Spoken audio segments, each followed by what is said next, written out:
Hey everybody, welcome back to another episode of Cinematic Realms. I say another, but I haven't done one since December. Welcome back. It's great to see everybody. I see, Danny's there so far. You all, oh, I do hear some echo, HA. Yep, that was my phone. Yeah. We got to turn the volume down for the chat. But yeah, no, it's great to be back. We're talking about the movie Stardust today, and as my guests, I've got my wonderful friends Erin M and Alicia Kingston. How are you guys doing? Go ahead, Erin.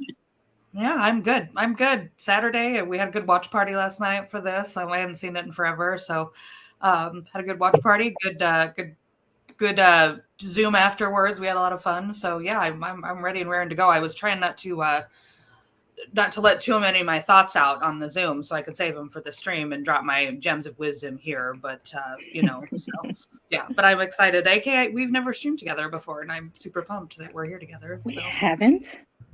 Well, what the bloody hell? Okay, I need to start keeping lists of people I've not streamed with before. Like, for the years I've known John, I've been over here quite a few times, and I've never had this man on my channel. I feel bad. I hope you don't take it personal, John. But, I do. It's so personal. How could you do that? Okay. I sentence myself to the wall.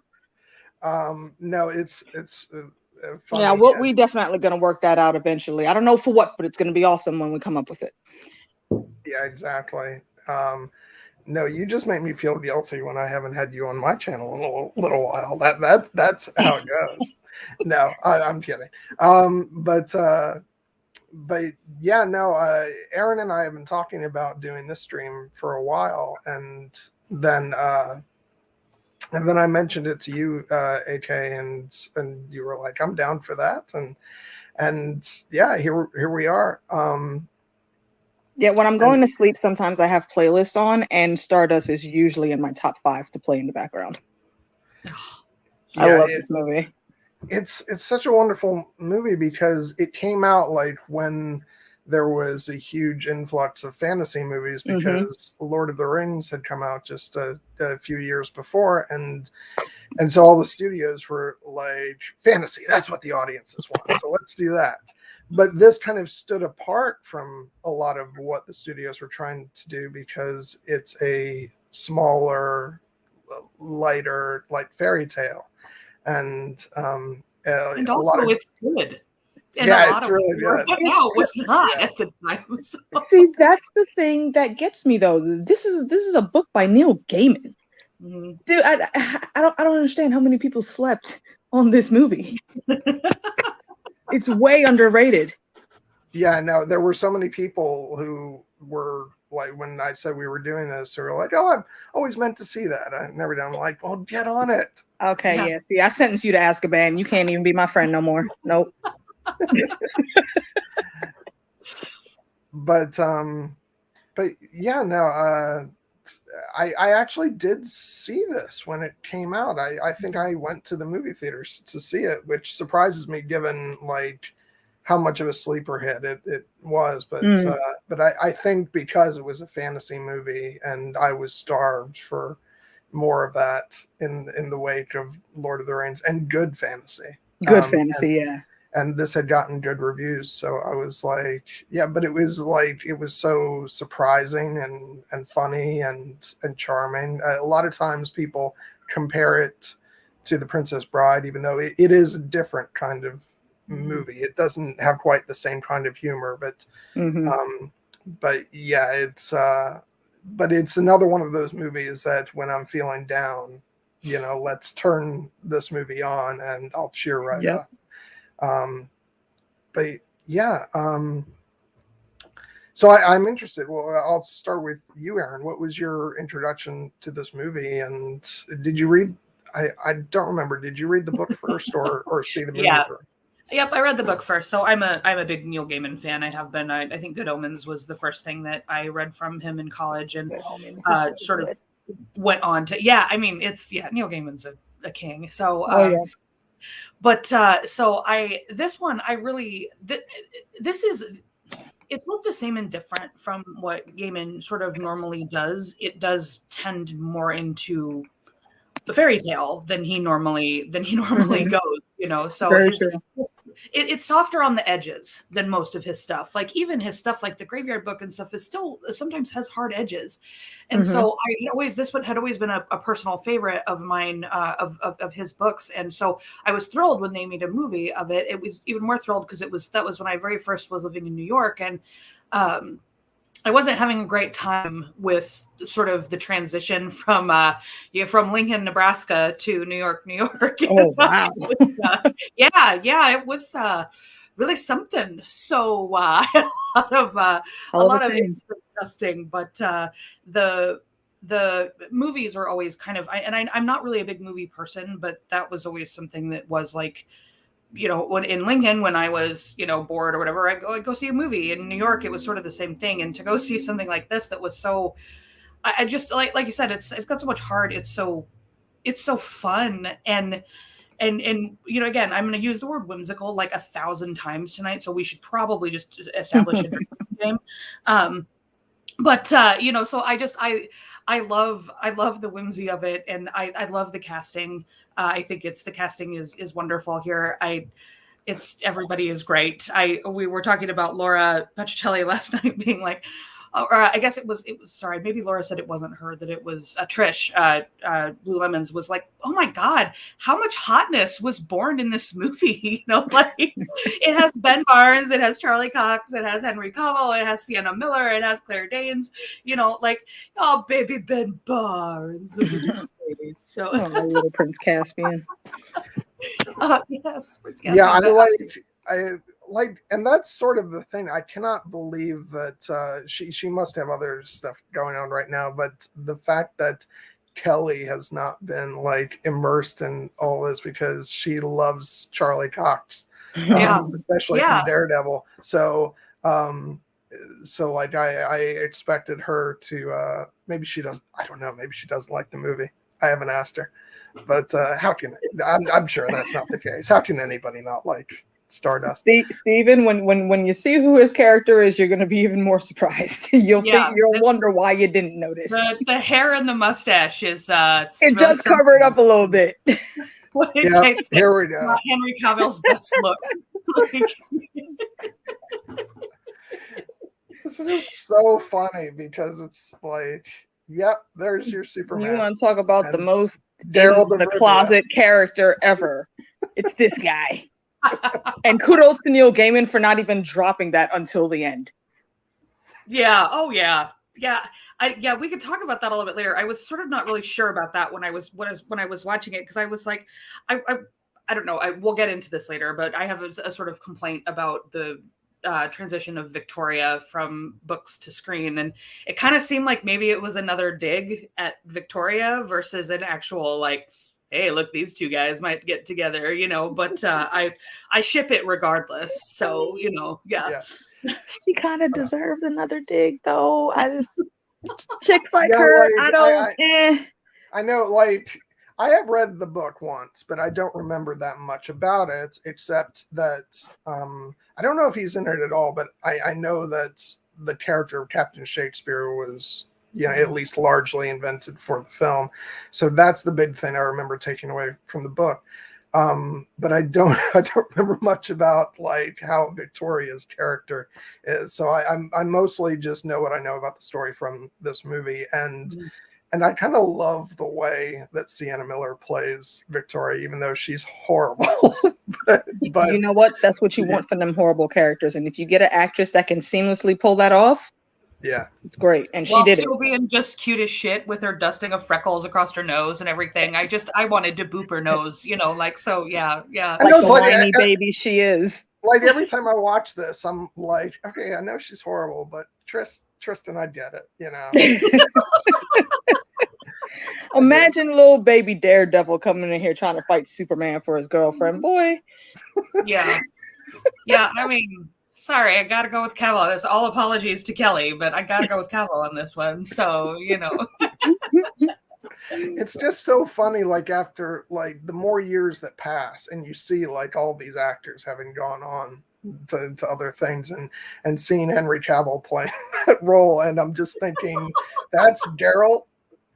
See, that right there, that fact that you just said, that's exactly why I've been loving in the trivia streams that we do at Citadel Trivia. I have this category I call multiverse. So it's me taking whatever show or area of things we're highlighting for that week and mixing it with other characters those actors have played. And it's so fun. And I've managed to stump people like 3 weeks in a row. So kind of getting a big head about it now. It's fun to visit all these old roles. You brush your shoulders off. I love it. So I will. Can we just spend a minute like raving about Arthur Weasley? You know, Oh, Billy that the was Goat. Arthur Weasley. I need to write that down. And I'm really sad because I don't have a picture of him because you know it's a small role in the movie. Great catch, Danny. Yeah, he caught that last night on the live stream too, and I was like, "Oh my god, it totally is."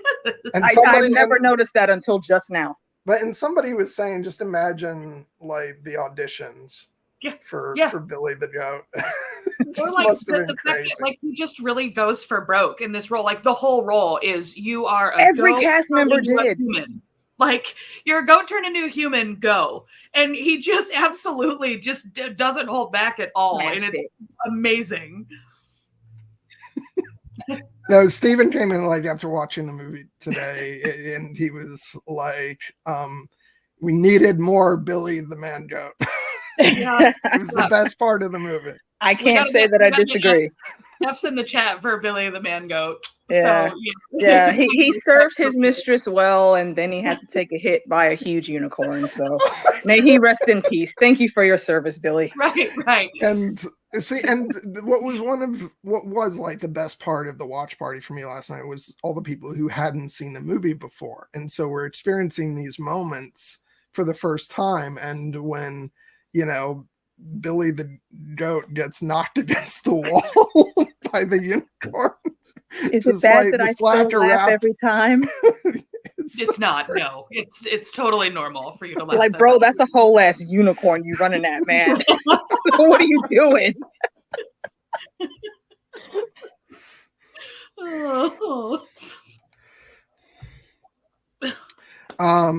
Yeah, and this movie has Michelle Pfeiffer, That's like all of the sexiness right there. So amazing. That's actually in my notes at one point, I think. The sexiness of Michelle Pfeiffer in the middle of the green fire. I was going to say, did your notes just say Michelle Pfeiffer? Mm-hmm. Yeah, like it's pretty much it. It is a shame she spends so much of this movie in old lady makeup because she's but she must have had so much fun. But I understand there was so many different like variations of her makeup that it just must have been a ball to play all that. I know we're going to get a little deeper into it, but because I just watched it, it's like fresh in my head. When she's trying to touch up them wrinkles on her face, and as a result, her boobs just go right down. Yep. One of my favorite moments in the whole movie is right after she transforms and she turns around and is like, "And nude. What's up, bitches? Look at this." So because that's exactly what I would do too. And she's a diva, and her sisters are both just looking at her like, just go to bed. Get started. He's not content with this being like, "Ooh, this is nice." Like, hold on, no, let's not rush this scene, ladies. Wait a minute, let us enjoy this. She's like, "Behold, sisters." Exactly. Let me turn around and make sure I look at my own ass. Look, don't think that that's just a movie thing, okay? I'm telling you, we be inspecting our bodies like that, okay? Everything got to sit right on, or clothes on or off. I'm gonna say, if I look like Michelle Pfeiffer, I just have a permanent rear view mirror that showed me my own ass all the time. But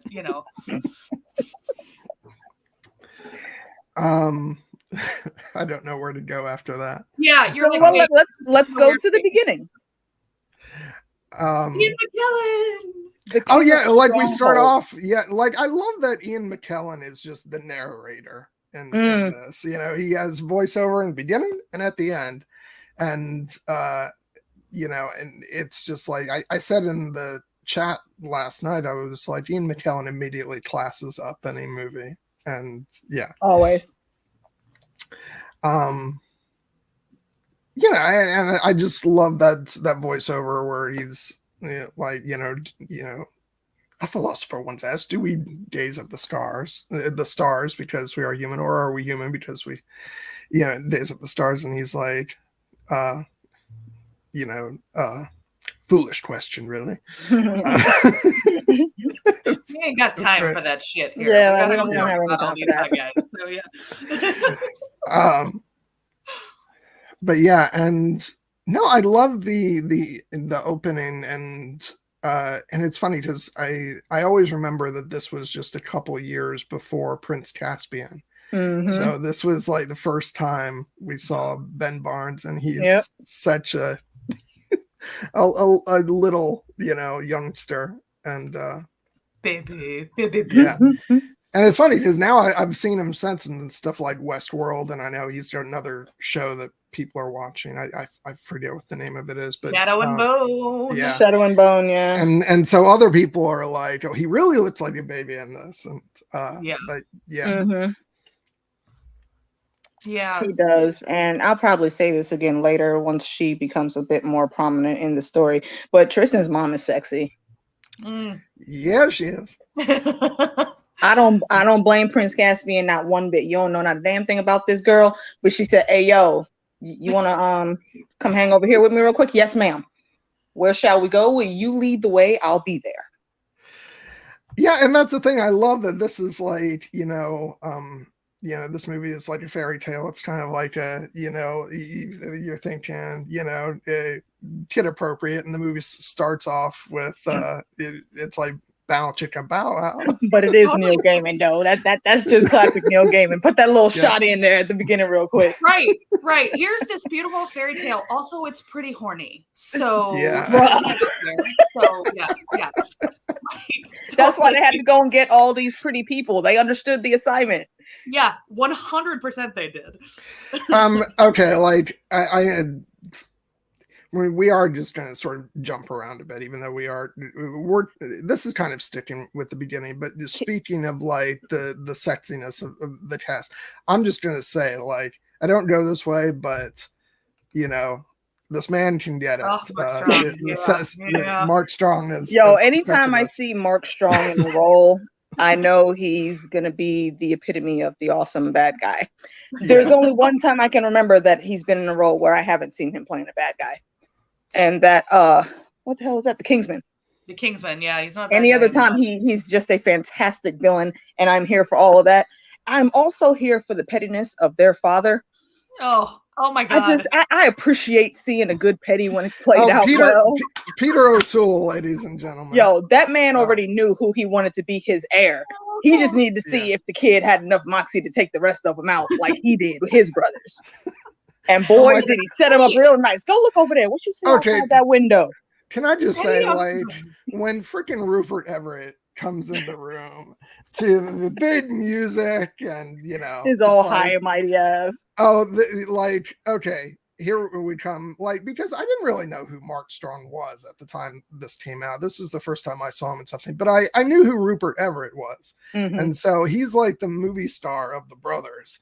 And so, and he comes in with this big, huge entrance, but immediately you tell, like, this is the guy who is like, he's selfish, self-absorbed, and he's foolish. So obviously the father doesn't want him anywhere near the He's like, he looked right over there at Septimus like, hey, go handle my light work. And totally, it's like petty on multiple levels. It's not, there's not just one level. Sat there and laughed. You were late. And you're a jerk, so now you go out the window, motherfucker. He sat there and laughed. Yeah, totally. It doesn't get more petty than that. Sorry, I'm actually not gonna give it to any of you. I'm gonna do another piece of petty shit here, and I'm gonna send it way the fuck out there. So it's like, it's king level pettiness for sure. So, and you know what? That also gave me just a small thought that I didn't even notice or think about until just now. What type of magic blood did the House of Stronghold got? Blue. Something's going on there for him to say these random ass words and that damn necklace to go flying. You can't just throw that at a star. Yeah, there's. So I would like to do a deep dive into their family history, but I'm sure Gaiman's never going to give us that, unfortunately. No, Yeah, there's some kind of it's the power of Stormhold is the only thing it's ever referred to is that it. So that's interesting. Contains the power of Stormhold. So it's the question of like, is like in the land of Stormhold, does everybody have some kind of innate magic, or is it select amongst individuals?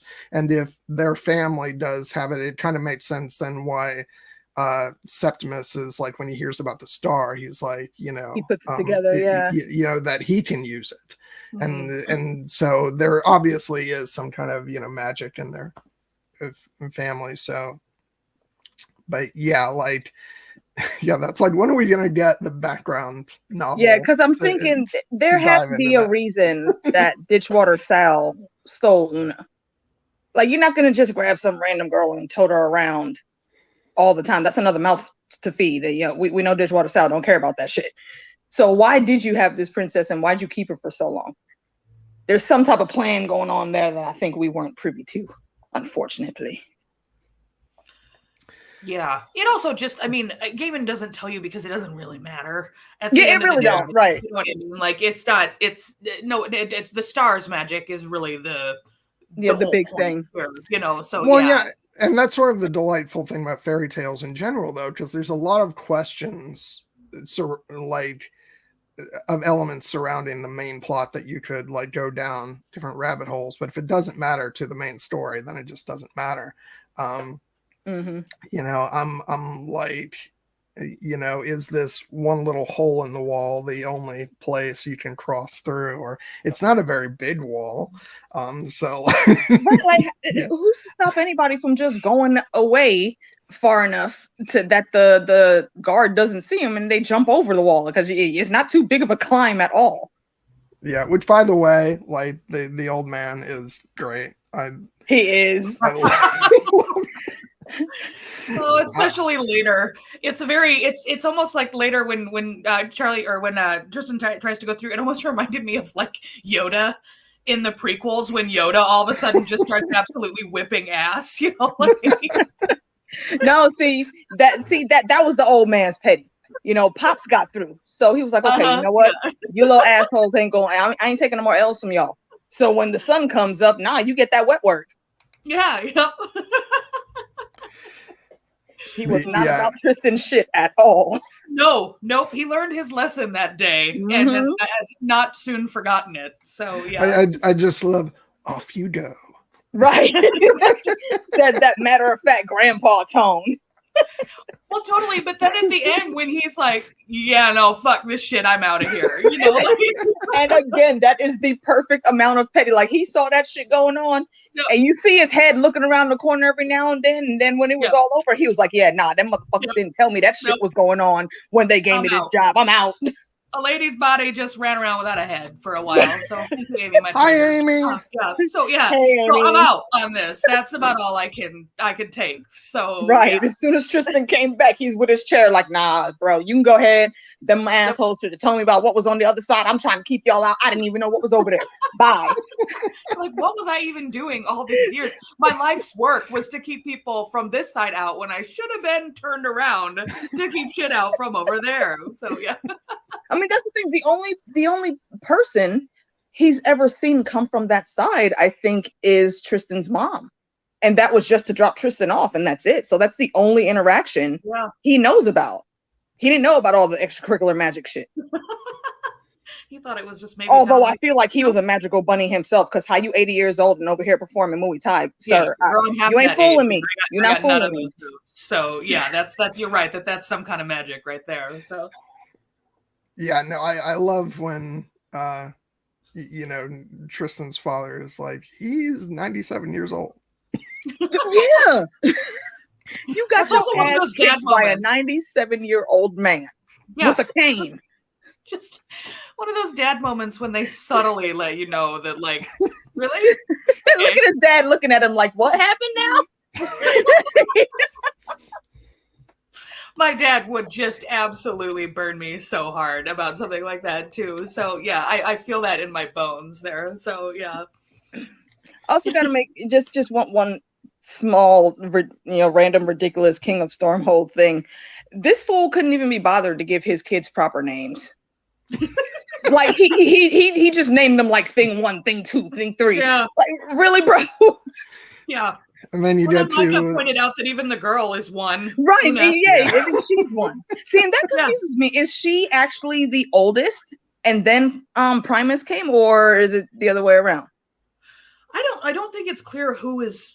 I mean, obviously the men are, but I don't think it's clear where she is in the birth order. I think it's just that she's the first girl, so she gets the lady name. So, and can we just say that, like, at the end of the movie, really, she should be the ruler of Stormhold? No, not the way. No, it's the patriarchy. That's some patriarchal bullshit. Yeah, I mean, technically, I agree with you. She should have been, but yeah. I mean, honestly, for real, she's done had one hell of a life being a slave. I think she deserves to have her sexy Prince Caspian back, and they can knock all the damn boots they want and make a couple more kids because they both still young enough. Yeah. I'm 100% down with that. Yeah, Tristan, go ahead and run that shit. I'm gonna go over here in the bedroom. We'll be back in like 2 weeks. I'm gonna go over here and do some more sexy finger crooking at dudes, and we're gonna be all right. So yeah. I think really, honestly, Tristan's dad gets like the best part of the whole deal, because like he just gets to send the kid off with a candle, and then next thing he knows, he's he put his work in. Yeah, he's back with the Queen Mother, and he's probably living in the castle. Like, he put his time in and got his just rewards. And you see, he never got with anybody else. He stayed in love with her for all that time. He does in the books, though. Like he gets married and has kids in the book, because like the book storyline is basically that he was in love with someone before Una, but then she sort of tempted him, and then. But I don't. It's meant to. I think it's meant to be kind of magical. This sort of magical thing that he went over and they conceived Tristan and stuff. And then he gets married and has another child. And so Tristan has another mother.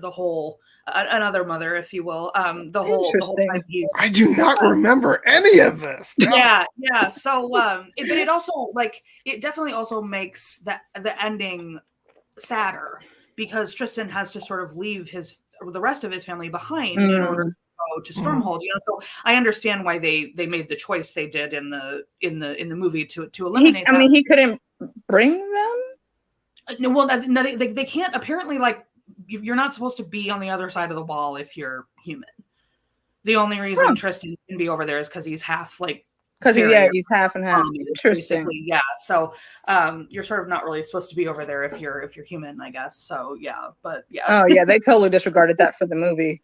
Yeah, and again, John and I were talking about this last night. Like, they disregarded a lot from the book for the movie, and most of which I strongly agree with. Yeah, it's got to be cinematic. But it's a very gentle story. There isn't a lot of action in it. There isn't a lot of it's beautiful and it's character driven. And it's interesting because I would love to see something like, I would love to see a more faithful adaptation of the book, because I think it's wonderful. But at the same time, I love most of what they did here as well. And that's I don't want to be sad that he has to leave this mom at the end, so I'm like, get the mom and the sister out of there, so let's go ahead and go with just the straight up happy ending. No bittersweet in here whatsoever. So I love that. I love that about the ending of this movie, that it's like a full on fairy tale happy ending, and that's the two of them go up into the sky as stars, and so they cute. live happily ever after, a true cute. Happily ever after, and it's, sometimes that's what I want. We all do, man. Yeah, 100%. So, but the thing too with the other thing with the book is that I think that it's almost sort of implied that Una does get to go rule for a while. Before Tristan, she wants Tristan to take the throne. It's a really good scene in the book. He would have to learn, though. Yeah, basically, where he's like, I don't really want to do this, and she's like, son, I have not asked you for anything in the last 18 years, and now I ask you this one small thing, this one small thing, which is to go become king, so just totally a mom there, just a little thing, so, but she wants to go straight to Stormhold and do it in style and stuff, and he's like, yeah, no, I'll come be king, but we're gonna go the long way, basically, to Stormhold. So it's like I said, it's lovely in its own right, but it does kind of seem like maybe Lady Una is going to go get to do some ruling in her own right before Tristan gets there to take up his cool. That's cool. I mean, that did kind of confuse me that they put him on the throne right away. He knows absolutely nothing about ruling anything. Like, come on, my guy. You could barely stay on your toes at your little rinky-dink job when the girl you had a crush on walked in. Bro, you almost drank the whole kingdom. Buddy. Yeah, you almost drank poison. They've set him up with a really good small council, though. Yeah, they did. That is true. They did. Like, you got some cool ass pirates, a whole ass star. Yeah. By the way, Erin, 1, 2, 3. Sorry. Yeah. We said we're going to be doing that at Ice and Fire Con. So yeah, arg, and then everyone else goes arg. Oh man. Okay, I have a question. Just because it's moving in line with them showing up. Mormo and Pusa and Lamia. In all of the stories where you like witches, where would they fall for you guys? As a trio, and the way they function, they're annoying as hell, but that's what they're supposed to be. So they're around like in my range 3 or 4. It's true. They almost remind me of like the Hocus Pocus witches. The low level Hocus Pocus. Yeah. Yeah. Who can be terrifying if they want, but are also, once again, we must bring back to the king of petty. We must bring back these 3 queens of petty. Mm-hmm. You know? Yeah. So they're just the way that they sort of dig at each other, and but they're not particularly terrifying, you know, especially not the other 2 sisters. They kind of go down like chumps at the end, but you know, so yeah, but no, they're not sort of high level on the scary villain the villain scale. No, not even really talking about how scary they are, but just how they function as a trio of witches. Like you said, Hocus Pocus, fun as hell. They're supposed to be evil, but I still dig them and how they function. These 3, I like it. Whatchamacallit, the freaking 3 fairies from Maleficent, they can go kick rocks because they're ridiculous. Oh my god, I love Fauna and Merryweather. I loved Fauna, the green one, the like little old lady green one when I was younger. So she can stay, AK, but the other 2 can kick rocks. I don't know how they are in Maleficent, but as far as Sleeping Beauty goes, like those are 3. You know, those are some of my favorites, like, characters of all time. Yeah, well, in Maleficent, one of them was played by Umbridge. Ooh. Oh, okay, yeah. Like that can be a whole different topic because Imelda Staunton is a great actress, but I cannot stand Umbridge. Bro. And and it's Azkaban. Now we're veering off into right. My bad. I'm sorry. Real far on this if we want to do that. Yeah. That was my fault. I asked about witches. But like I'm just saying, like in Order of the Phoenix, she is like nails on a chalkboard through that movie, and yeah, it's. But anyway, going back to Stardust on the witches. No, they're good. I like how petty they are with each other. It's a lot of fun. Mm-hmm. It's truly sisters just always gassing each other up and getting on each other's nerves, and they still function. You can totally see, even though they're evil bitches, they have a love for each other. Well, and it's sort of odd because the end, I don't know, and I remember even at first when I first saw this movie, I wasn't sure if I was supposed to buy her. Oh, I've lost my sisters, please go, you know, like, and all this kind of stuff with her sort of letting them go at the end, because you were like, no, this isn't happening. Like, they loved each other, but not this much. But yeah, not that much. And again, like another example of just queen level pettiness that, like, she couldn't just kill them. She really had to, like, fuck them up first and be like, oh, you're no, you're not gonna get away, you know. Mm-hmm. So yeah, it was sort of on another level there, but I I don't know. I think you could see that there was like love there, but at the same time, they didn't strike me as being like as close as like Hocus Pocus, which as they could have been. Yeah, very true. Oh, we saw that with the first one with Michelle Pfeiffer when she cheated to find the heart. That's kind of how I knew she was going to be the main witch we were going to see, and her petty was going to be on 5,000.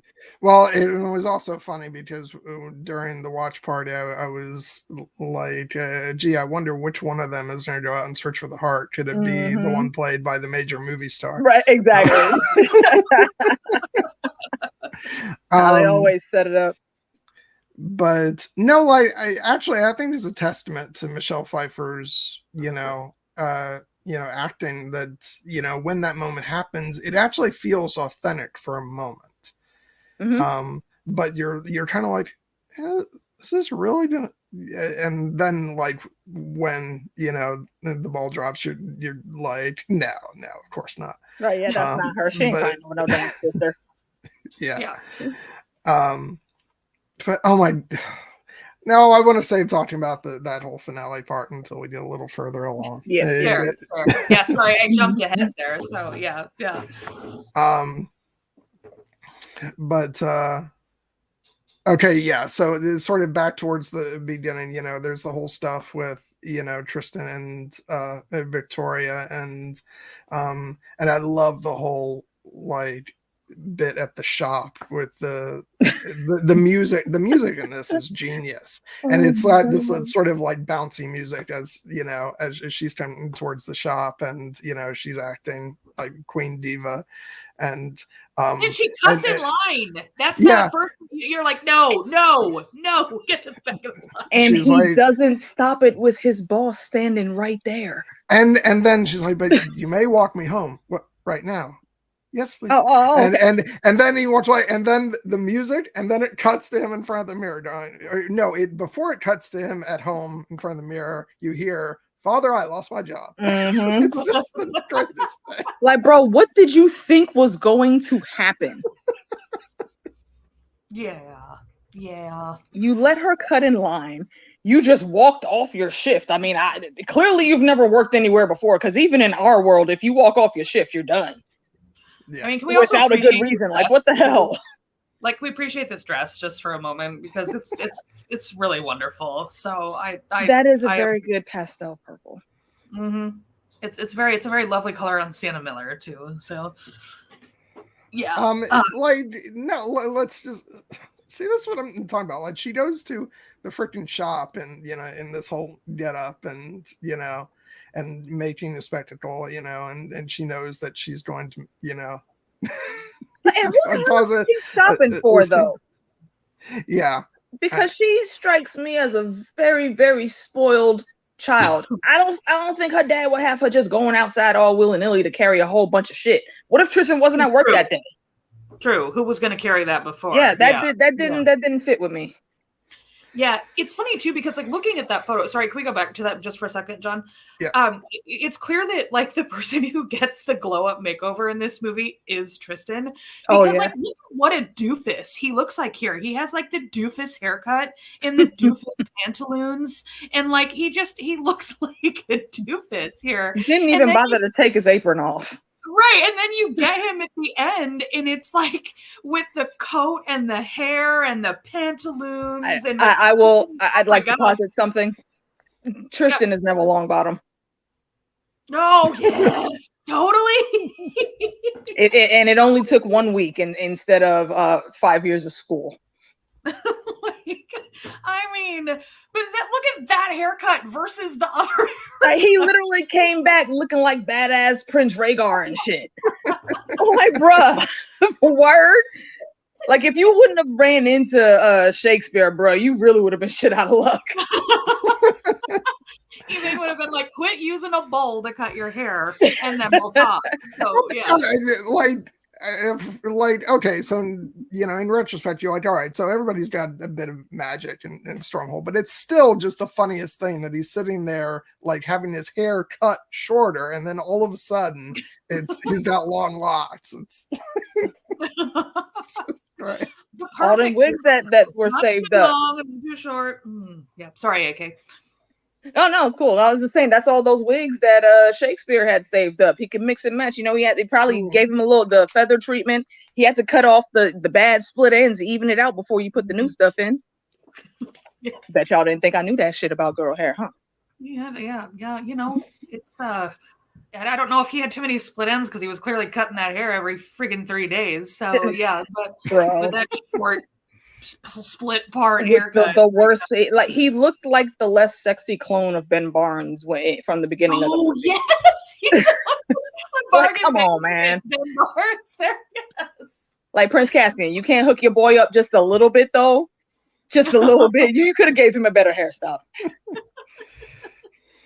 But I do want to say, talking about Charlie Cox, like, because I didn't know him from anything else before this. This was the very first time I'd seen him, and it would have been very easy for to dismiss, this sort of young actor who didn't really have too many credentials before this, who's just kind of playing the sort of, the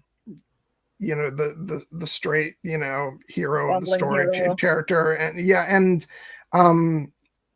but he was so good. And so, like he had this innocence about him and this charming quality. So I've always really liked him in this role, and then gotten excited when I saw him in other stuff, because he showed up a few years later. He was in Boardwalk Empire, and then he was in Daredevil, which I've only recently started watching, but he's phenomenal as Matt Murdock. Can I ask for a small random sidebar? How are you liking him with all the other characters that you've seen so far? Wait, in what? Daredevil. No, he's great. I think that's probably one of my favorite Netflix show. Jessica Jones is mine, but Daredevil, I did really like the first one. I mean, yeah, because I haven't seen Jessica's the other. Perfect. I haven't seen the other shows yet, but like I'll just simply say, like, the show and like his character and stuff. It's some of my. As someone who's known for kind of not being thrilled with like Marvel and the MCU, like it's like one of my absolute favorite things to come out of that, and I guess I can say that it's part of it now, since retroactively the characters happened. Yeah. So AK, have you seen Spider-Man, the latest Spider-Man? I have. Yeah, sorry. Gonna be some spoilers for the latest Spider-Man in the chat. I'm gonna count down from 5 if you want to mute us. But 5, I mean, I 3, loved 2, 1. In coming back in Spider-Man with "I'm a very good lawyer." Like I was like, I'm here for this. Oh, very good lawyer. Catching shit behind your head. Mm-hmm. Yeah. Everyone's like, "What the fuck?" I'm a very good lawyer. Because all right, little digression. I loved Spider-Man No Way Home, and I loved it so much that it will be the first MCU film that I discuss on here once the Blu-ray comes out, so I can watch it again. I volunteer as tribute. All right, excellent. I have an idea that there's a couple other people who will. I'm sure. I'm sure. So yeah. Also, hush, Amy. You know, John and I are spoiler babies. So yeah.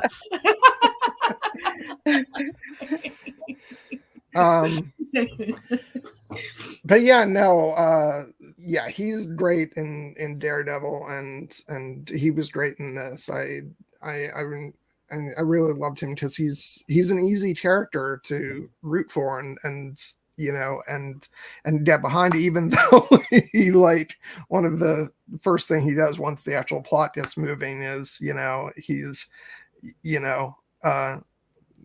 tied up and is dragging along the female protagonist, which is like not cool, Tristan, not cool.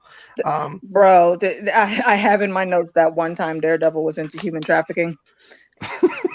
Like, bro, you literally just found this woman in a crater, and you're tying her up for a birthday present for a girl that ain't even really yours. How is this okay in your brain? Yeah. Well, they tell you right at the beginning, like, this is a story of how he became a man, you know, like, and I think that's a very like accurate description of this, but not because it's Neil Gaiman. I feel like it's not just that he got the glow up and became a man, but more that he sort of just starts to understand life a lot better along this journey, you know, and it's a beautiful little, I don't know, it's just a beautiful journey, I think, that he has from the beginning to the end of the story. And because I don't know, becoming a man can mean a lot of different things. And I will say that Kate and Laura, we're also going to start a drinking game when I talk about the book. But the book is there's no fighting whatsoever basically in the book. Like, he doesn't learn to fight, he doesn't learn to become a warrior, he just sort of grows up. Like, he grows up and it's just such a nice sort of gentle story. And I like that they keep that here, that he starts out as this guy who wants to just talk about Victoria and drag her across, you know, hell and high water for this. And it sort of ends up with him, you know, realizing that Victoria kind of sucks, you know, so because she does really suck, you know. And so I don't know, it's a fun journey to watch for me. So sorry, I'm babbling a little bit, but yeah. So babbling candle. Sorry. Erin doing Babylon. Okay, real quick, I want to make sure that we don't skip over this scene as we move forward. The scene with the brothers, you know, when you know, with the priest, when you know, and all the soap opera dramatic exchanges, and you know, when the poisoning happens, and it's just like everybody going, you know, it's just so beautiful. And again, the music is so dramatic and over the top, and I just love Septimus just goes along with it, and he's like and then starts cracking up when Primus, you know, thinks that he's got the crown. He's like, yeah, you really thought you were king. Yeah. Those are the moments like Princess Bride too. Like when those are the Princess Bride sort of type of moments when like everyone is kind of overacting but it's still charming as hell. And yeah. Plus these are good costumes. I'm just saying. So they are. They're wonderful. And I love, like, I picked up a little detail when later on when Septimus is about to kill the soothsayer, and he's asking these questions, and he's like, is my favorite color blue? And it is. Like, it says something that he's not decked out in his favorite color. He's decked out in black because he knows that's the most intimidating. So it's sort of, it says something about his character. But I am become death, destroyer of my brothers. So yeah, that's what I'm saying. I think Pops already chose his heir. He just chose to be petty about it. Yeah. And I have to say, I actually like Primus as a character. That's the thing. Like, Primus probably would have been a better king at the end of the day. He's a bit of a blowhard, you know. He tries to go all, you know, when he sees Yvain, he's like, here are my many talents and my, you know, my you know, like. But was he talking about, like, he's talking about the horse or something or other? Oh, but then he points down, and he's like, yeah, they say it's the largest in Stormwall. I'm like, okay, guy. Like, bro, look, see, this is like the medieval stronghold nice guy. Like, bro, you didn't even bother to ask the chick's name. No. What's wrong with you? And who the hell goes into an inn and just decides to jump into a bath? And you don't know where the hell that water came from, if anybody was in that water report, because it couldn't have been clean. They've been on the road for like 4 days. Like, what the hell were you thinking? Hey, what up? So, yeah. If he wasn't poisoned, he probably would have caught dysentery or some shit. Jesus. Okay, when I eventually come visit you at your home one of these days, I'm just going to walk straight into the bath. Be like, yeah, here I go. So, yeah. Like, that is the epitome of overly entitled. Holy shit. But that character is played by Jason Fleming, who appears in probably all of Matthew Vaughn's films in some capacity or another. So, I love. He's a great actor. Yeah, he's really good. He's Rob Schneider in Adam Sandler movies. You mean to Matthew Vaughn? I guess probably. Yeah. That about sums it up. And this is a good role. It's and and we haven't even mentioned the ghosts yet. Who are the Greek chorus of this movie. And the ghosts are the unsung heroes of this whole story, man.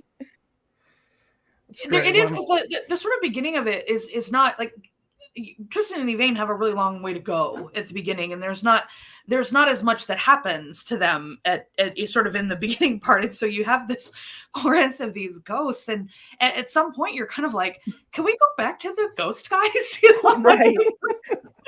They were really funny, and I really liked them and stuff. So yeah, I think their story at the very beginning especially is almost kind of more interesting than Tristan. But it's funny that they leave it so long to the end for you to figure out how they intersect as well. So that's like it's I think it's interesting that when you finally, you're like, oh, okay, yep, got it now. Mm-hmm. So I understand why we've been bumming along with these jokers for so long, so again, they're great, but you sort of don't get how they tie into the larger story for a while, and then you're like, oh, okay. So yeah, their souls couldn't be at peace until a rightful heir had turned the stone back to ruby red or whatever, I think. Although, come on, we would love to see them as his small counsel. Like, I would love to see them like giving him advice. That would be hilarious. I just love that. Like, you see Secundus walk into the room in the beginning. He's like, the handsome, like the typically handsome prince and all this stuff, and then he gets tossed, over the side, and his face gets flattened, and that's just how he looks for the rest of the movie. I just love it. It's like, oh, come on, you're not still upset about that whole murder thing, are you? That was 10 years like, bro, ago. you just got here. We've been here for like a decade already, okay? You ain't gonna come to me with them problems. Oh, that's great. Yeah, they're so good, and I love at the end too when they're like, great, so Septimus is dead, we're just stuck with each other forever, and they were all like, oh shit, forever no. But no, I love their dynamic altogether, because like once the sort of threat of them like killing each other is kind of gone, they're absolute bros. Yeah, it's great. Yeah, they're the best. I very much enjoyed them. God, but no, and then talking again about the end when Septimus does end up joining them, and then I know, Erin, you said you don't necessarily care for this part, but when Septimus's body gets back up and starts fighting, the shrug that Septimus gives, he's like, like, I don't know what's going on. They all looking at him like, bro, what the hell are you doing? Why are you helping? He's like, y'all motherfuckers see me over here. What am I supposed to do with that? That's not my body no more. And also, I'll point out, because John, I think you'd appreciate it. This movie did the random bad guy with the floaty water effect before Pirates of the Caribbean made it popular.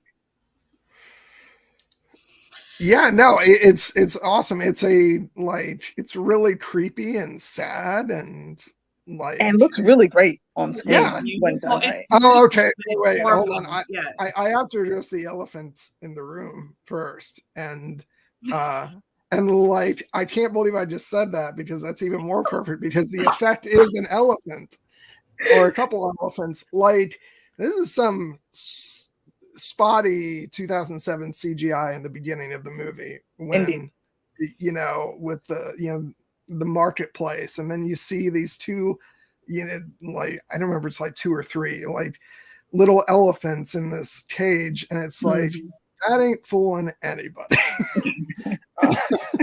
It looks like they like cut them out of a printer paper, and we're like, the elephants, the elephants, and the eyes are very, very bad CGI. See, I didn't think the eyes were that bad, because they're pretty bad. Yeah. Well, because even if they look aged, the elephants are a different story because that's just You're right. like, They're bad in different ways for sure. Yeah. it's just like, and it doesn't like. I'm not like harping on it because I think it ruins the movie or anything, but Right. I just think like that's a sign of CGI that hasn't like aged well, and it probably wasn't that good, Yeah, that was probably like the Mach 2007. 1, Mach 2 of the programming. Yeah, so it wasn't that great when it first came out. So it's like when people say they can see the visual effect seams in Lord of the Rings, I'm like, no. This is an example of it. Yeah. Of CG of And it. again, CG I'm like, please look at King Bane in the Sorcerer's Stone and tell me that anything in the Lord of the Rings is bad. Like anything in the Lord of the Rings is bad. So yeah.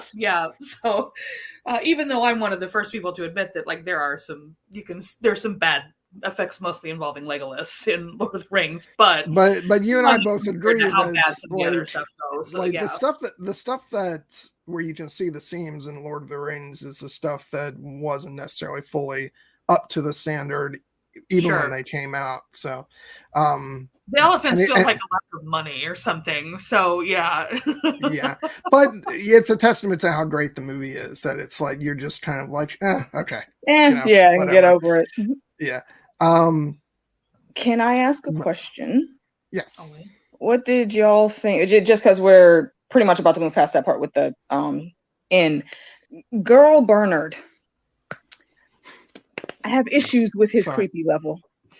I thought the same thing when I was watching last night. Yeah. That was one of those things that I'm like, all right, you can tell this was 15 years ago. And, I don't like anything at all. I'm glad the camera panned away, and just left his hands on her arms, but the way they let that play out just looked horrible. I totally understand looking at your own tits because you've never had them before, and I'm not going to pretend that if I got hit with a spell like that, I wouldn't go behind a locked door and do some exploring myself. However, you don't project that onto the lonely girl that's clearly cold and tired and has been through some shit. Yeah, that's not good form. Yeah, definitely the places that it failed a little bit in standing up to more contemporary, standards, I think. Yeah. So there's better ways that could have been done, and I think they could have just left it at when he first got changed, he looked down at his boobs and were like, "Oh wow, that should have been it." Yeah. Well, and it's funny. I was telling you guys, telling the Zoom last night that there are we'll talk about Captain Shakespeare, but there are things here that I'm not sure that they were played for the right kind of laughs. Like him, like when she goes to give him the wine and what was your name? Oh, Bernard. That felt a little for me too. I don't know. It just, there were a couple. The magic would have taken care of that. Yeah. I mean, so they didn't really have to do that, and it did feel like some very mild level homophobia there, that a dude's voice is, you know what I mean, so that was kind of for me, but again, for the large part, I think most of the stuff does hold up, but some of the stuff I was like, I have to say that moment, that part was homophobia though. Yeah, that didn't play that way to me. I think more that no, you might be right that's the wrong word. Yeah, because later on, once we get into Shakespeare, right? Exactly. I don't think they had issues with homophobia.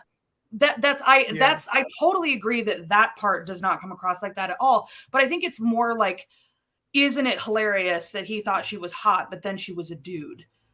I think that sort of felt a little bit icky to me. Well, but again, but the thing is, he is a dude, made, transformed into a woman, so it's more of a sort of the lack of attempt to cover, up. Yeah, Like he doesn't even make that's closer to what it is. Yeah. Yeah, he doesn't even make the attempt to like lighten his voice or anything. Right. Like I could totally understand why Billy would just still have the sounds that he makes. He was never human, so he doesn't have a vocabulary.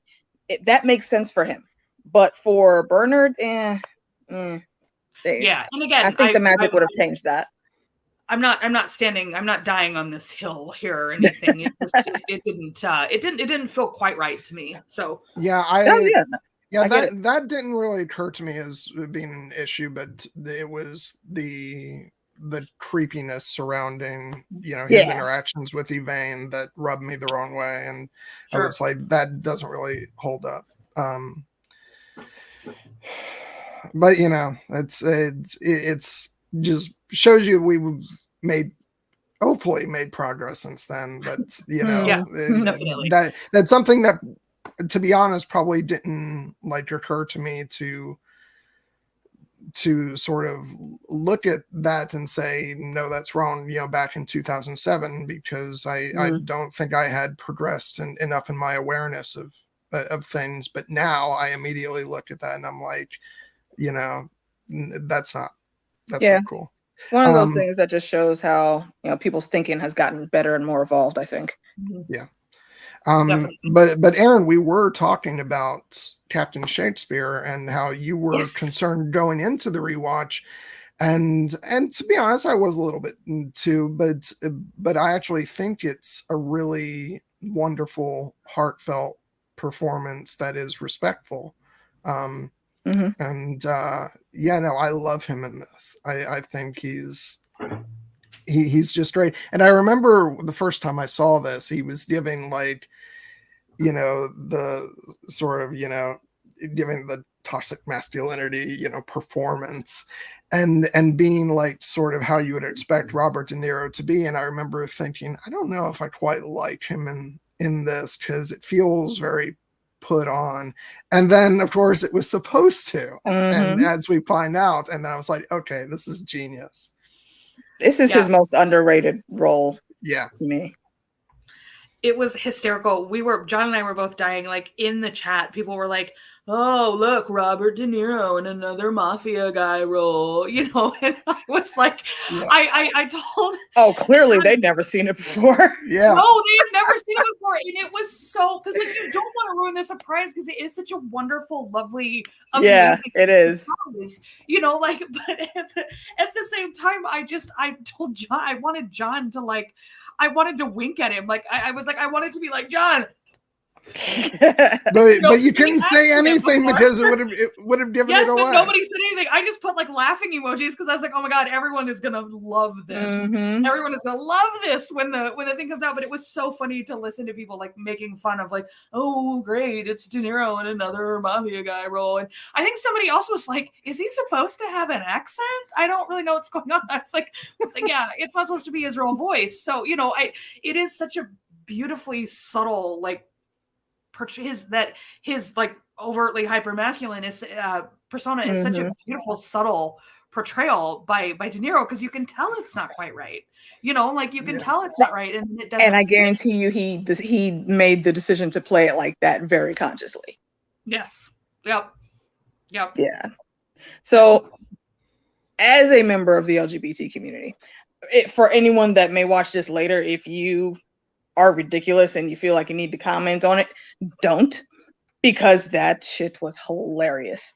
This is one of the best roles that I've seen De Niro in, and the way he played it to be, the toxic badass, and his crew is used to that. But something else to the credit of the movie, they all know. They all know, and it does not matter to them. Honestly, I almost want to say it's a thing, but they just never made anything about it. Once they got caught up and Septimus's guys came onto the ship, the first mate, he did, a little bow like you do before you're about to waltz, and every last one of them bowed back. So I was like, wait a minute. Clearly, this is not something that they have an issue with at all if that was their first response. Like, these men are here to kill them. But they're still being respectful because the music was playing. they thought, okay, well, maybe we could have some fun before we have to kill people. And I thought that was a great little tidbit. I honestly had never really noticed it until the rewatch that I did earlier today. And I thought that was just freaking brilliant. And to see how those guys had his back when he was attacked, the one of the old guys came up, okay, it's all right, Captain. We always knew you was a little bit whoopsie. And he was trying to be comforting, but it did sound stupid. So they snatched his ass to the back of the crowd, hey, Cap, hey, you good? He's like, no, my reputation's been ruined. Who gonna tell? We killed them all. Yeah. They absolutely love him wholeheartedly. And I just thought that was so refreshing to see how that was mixed in. And it's not for a great length in the movie, but it's it just hit right.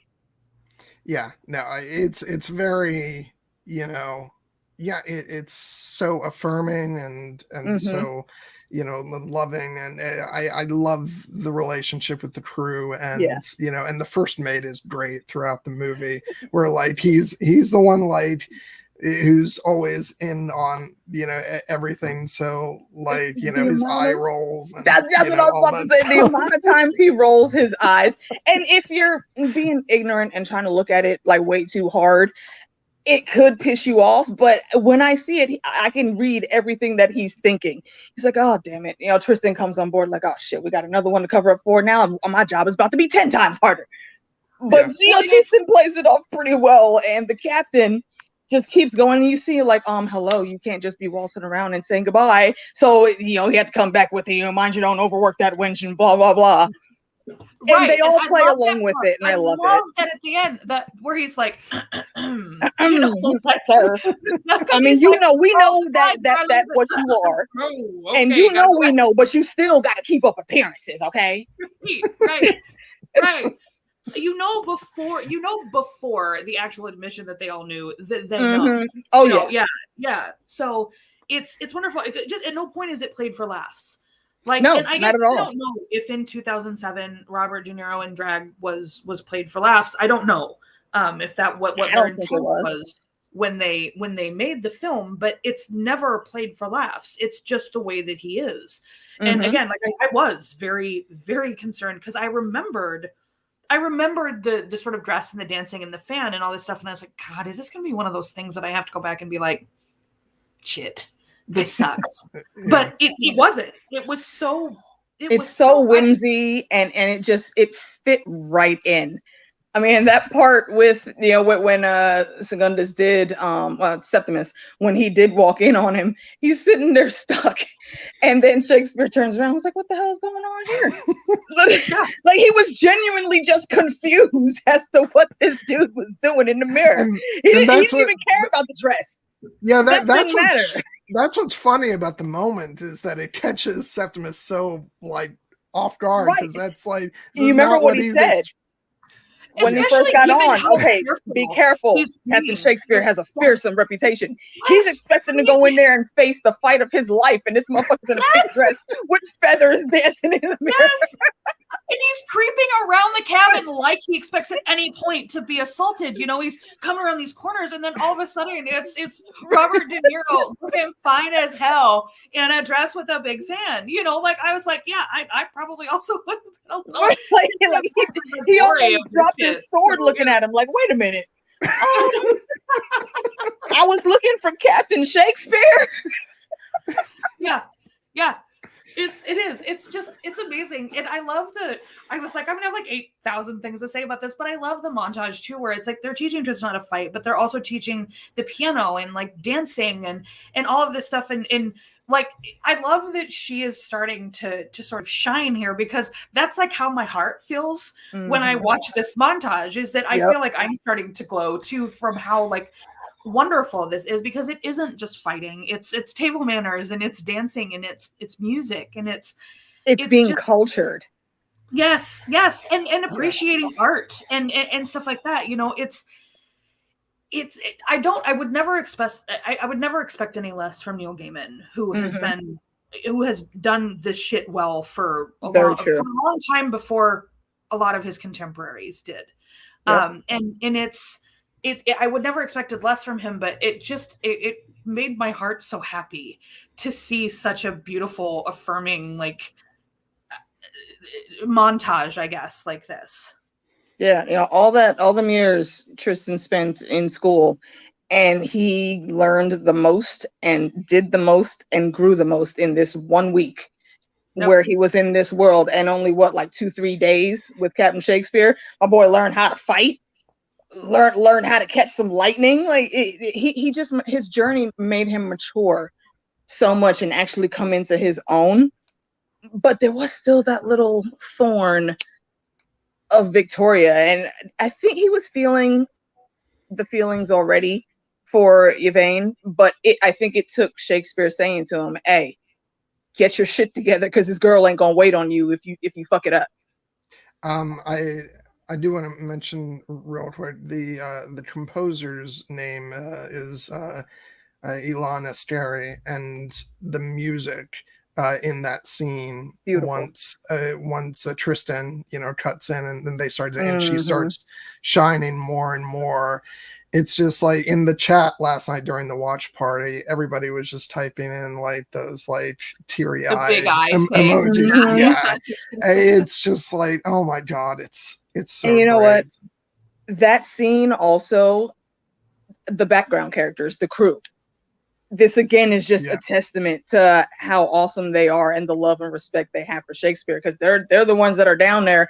They ain't doing shit. They sitting there enjoying the show, just like Tristan is. One of them's working the music. It's like a family moment, just hanging out in the living room, and that's one of my favorite scenes in the whole movie. And I love that Shakespeare says, and no one here will harm you. He doesn't say no one here will harm you for fear of me, or as long as I say so. He says no one here will harm you. So the crew, these are the people that he has surrounded himself with, that these are not the types of people who will turn them in for money. Right. And it's just a beautiful, wonderful family on that ship, and and I love it. I want to if you guys have any more comments about that moment, go ahead. But I do want to make sure that we fit in the mid-roll, because we're over an hour in. The only thing is when they were actually selling the lightning, and they I forget the guy's name, but Ricky Gervais. Ricky Gervais. We're gonna talk more about him, definitely. Yeah, he actually asks, if you hear anything about a star, blah blah blah, and he already knew. Like, even before he told Yvain, he knew exactly what she was, and he just gave a look. Was like, no, I don't even know what you're talking about. I ain't heard nothing. Yeah. Testament to his character as the fearsome Captain Shakespeare, and just the loving bloke that he is. Kate did point out that was perhaps not his most subtle play, was to turn around and look at the woman. Yeah. Any other smarter person would have figured it out right then and there. Oh my god. And with sales tax, that comes to 200. Right. I don't know why he thought he was going to outbid this man. Like, you can go up to 285 and all that nonsense all you want. Ricky Gervais doing the same Ricky Gervais performance all the time, like sometimes sort of wears a bit thin, but like there are times when it works really well, and this is definitely one of them for me.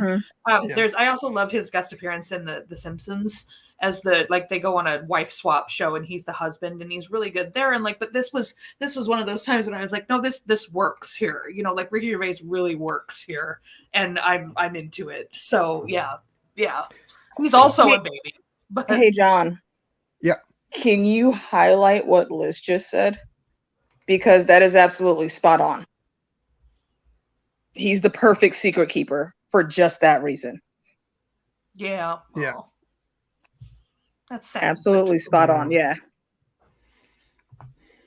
Oh god, this movie is so beautiful. Right, and the captain's only even doing what he's doing because he loved his dad. He made a promise and is keeping it. Yeah. It also doesn't seem like he's miserable on the ship either. Oh, not at all. Not at seems all. like he really enjoys, like, it's almost like he's an actor, you know, like he enjoys the performance of it as well as the other part of it, you know, which is not always the case, but he, you know, he's there with the crew getting the lightning in and all that kind of stuff. I loved that little detail of like the captain who shares the load with his crew and all that kind of stuff, you know. So I mean, we could go on for another hour about how wonderful he has it in him to be harsh, but he's not. I am gonna pause here mid-roll. And we'll do the mid-roll. Sorry, the Shakespeare thing was like wonderful. That the double entendre of Shakespeare. No, I was trying to get to that as soon as. all right. Sorry. Yeah. Okay. So, as I've said to people before over on Here Be Dragons and in the Slack group and stuff, I've recently had an increase of hours at work, so I do have to, even though I know I haven't exactly done a stream in a while since December, but I do have to start taking a step back on the number of streams that I do, so it won't be weekly anymore. It'll be pretty much whenever I have like a free week where I'm not doing something for Here Be Dragons, and and I can fit it in with work. So I don't have the next John Webster film stream lined up just now, but I will be doing a couple other things this month. On this Monday, I'll be over on Dan's channel, Voice of Geekdom, and I'm going to be on there with him and a couple other people, and we're going to be talking about the new Lord of the Rings Amazon series trailer, The Rings of Power, which is going to be released tomorrow night during the Super Bowl, which Erin knows I won't actually be watching the Super Bowl because I'm not a sports guy, but I will be staying tuned online for the release of that. And so let me take a look exactly at when we're going to be doing that. It looks like it'll be on Monday at 5:00 p.m. Eastern over on Voice of Geekdom. So go ahead and tune into that. That's going to be a lot of fun. And then also towards the end of the month, I believe it'll be on Saturday the 26th. I don't have the time yet, so stay tuned. I'll let you guys know. I'm going to be on Cecilia's channel, Geeksterillia, and we're going to be talking about, guess what? We're going to be talking about the 2005 version of Pride and Prejudice starring Keira Knightley. So make sure you guys tune in for that. I have a feeling I'm going to have fun with that stream. So yeah, so a couple things coming up this month, and I'll let you guys know when the actual next John Webster film stream is coming up.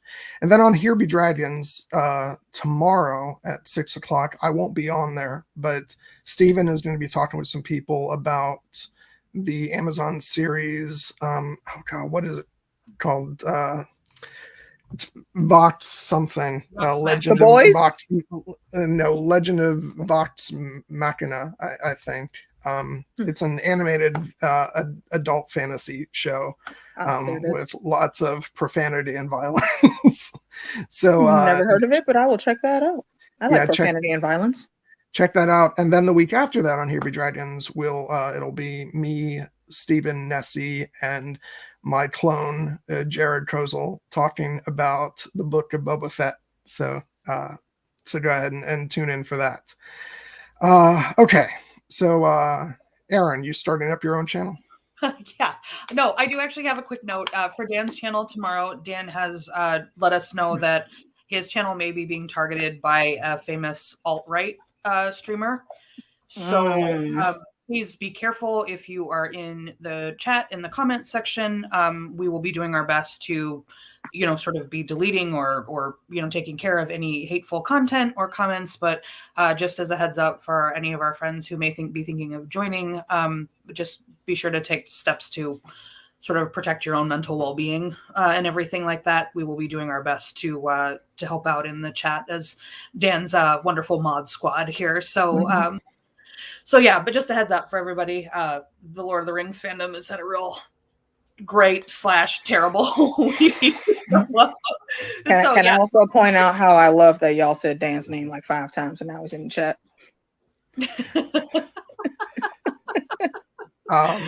Yeah, exactly. And just to be clear, the trailer is tomorrow, but the stream will be on Monday.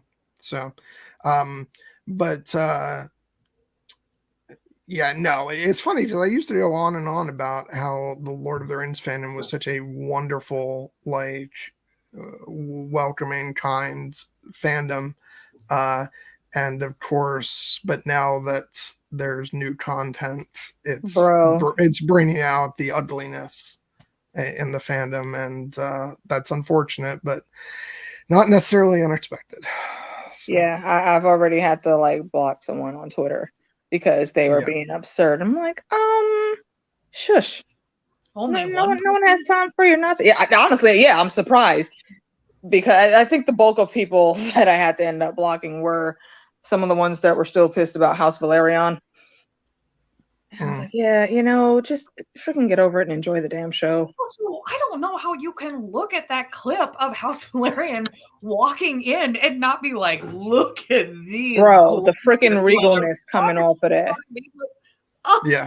Just wafting off the screen. And I don't remember the name of the young lady, but if you've seen the promo pics for Lord of the Rings, the young lady that's playing dwarf, I believe. She's probably around my complexion, I think, and she's got this really cool hair thing going on, and her eyes are like super gold color, which is really cool looking, and some of her fingers look like they've been gilded in parts. And I'm very intrigued to see how that is.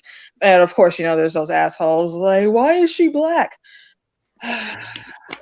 See, my only issue was that she doesn't have a beard. My only issue is that she doesn't have a because the lady's supposed to have beards too, right? Or maybe it's the region that she lives in.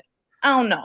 Yeah. So either way, she looks like she's gonna be a badass, and anybody that fucks with her in the show, she's just gonna chop them down and not give a fuck.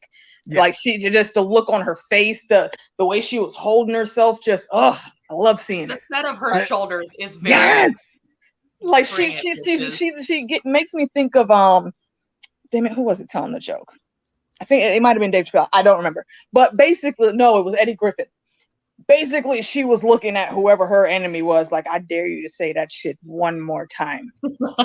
I will introduce you to my axe personally. I can't wait to see what she does in the show. I do have to appreciate the irony of me being the one going, where's the beard? Team beard. Okay, so yeah, no, anyway, I have no other things coming up. I don't have a channel. Yeah, but anyway, so that's but I'm around. I'm in quite a few other streams. So look for me there, or in the Here We Dragon Slack, or the WBA Slack, or Joe Magician Slack if you really ever want to find me. But yeah, sorry, AK, go with your channel now. Yeah, what are you inviting me on for, AK? I mean, what you want to come on for? There's a plethora of nerd things that we share, bro. We just got to pick something. Yeah. I don't know. We're gonna have to figure something out. But yeah, we are gonna have to figure something out. Definitely though, because we should have already handled this. But I don't really have too much coming up. I'm doing some filming on and off with JD the Dragon. It's just hard setting up our timelines because he's on Mountain Time, I'm on East Coast time, and I can't be staying up as late as I need to sometimes to sync up with him. But we're gonna get that done. There's some Wheel of Time stuff in case anyone's interested. That's on my channel. I am doing weekly discussions on TV shows with DJ 11 and Fandom D Saint, also known as the Broke Black Man. We are what are we talking about this week? The Witcher, I believe. We're still in season 2 of The Witcher, I think. And then we got to pick a new show coming up soon. I will also be on DJ's channel with Snafu, his name is Andy. He's way back in the Game of Thrones days. So some of you guys probably don't know him as well. But we're going to be talking about the end of Peacemaker.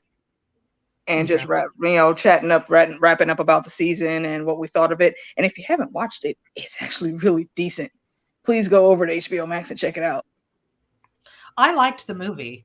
I liked this. I liked Suicide Squad. I think everyone was like, "Wait, you went to see that?" I was like, "Yeah, I liked it. I thought it was good, and he was very good in it." So, wait, which movie? Oh, Suicide Squad. But yeah, where Peacemaker was sort of introduced. So yeah, there's only a few elements of that I didn't like, I think, but overall, it was good. And John Cena's already proved himself many times, I think, as an actor. I like seeing him on the screen. He's doing great, and that show. It's so randomly weird and extra. Like, as soon as you see the opening credits, there's going to be some shit going on. it's the perfect opening credits sequence. Yeah, I've only seen the one clip where he's talking about Batman, where he's like, how many people has Batman killed by refusing to kill anybody? And I was like, yeah, I probably got to watch this show. It's actually, it has some like very dry humor moments, but it works really well. And there are ties and twists to the DC universe. So it works out well. But that's pretty much the only things that I have coming up. As usual, that's not on my channel. You can find me everywhere else, pretty much, I think, except on my channel sometimes. Will you continue to do sort of Marvel reaction stuff, AK, as that continues to come out? I do believe I will. What is the next one that's coming out? I don't remember.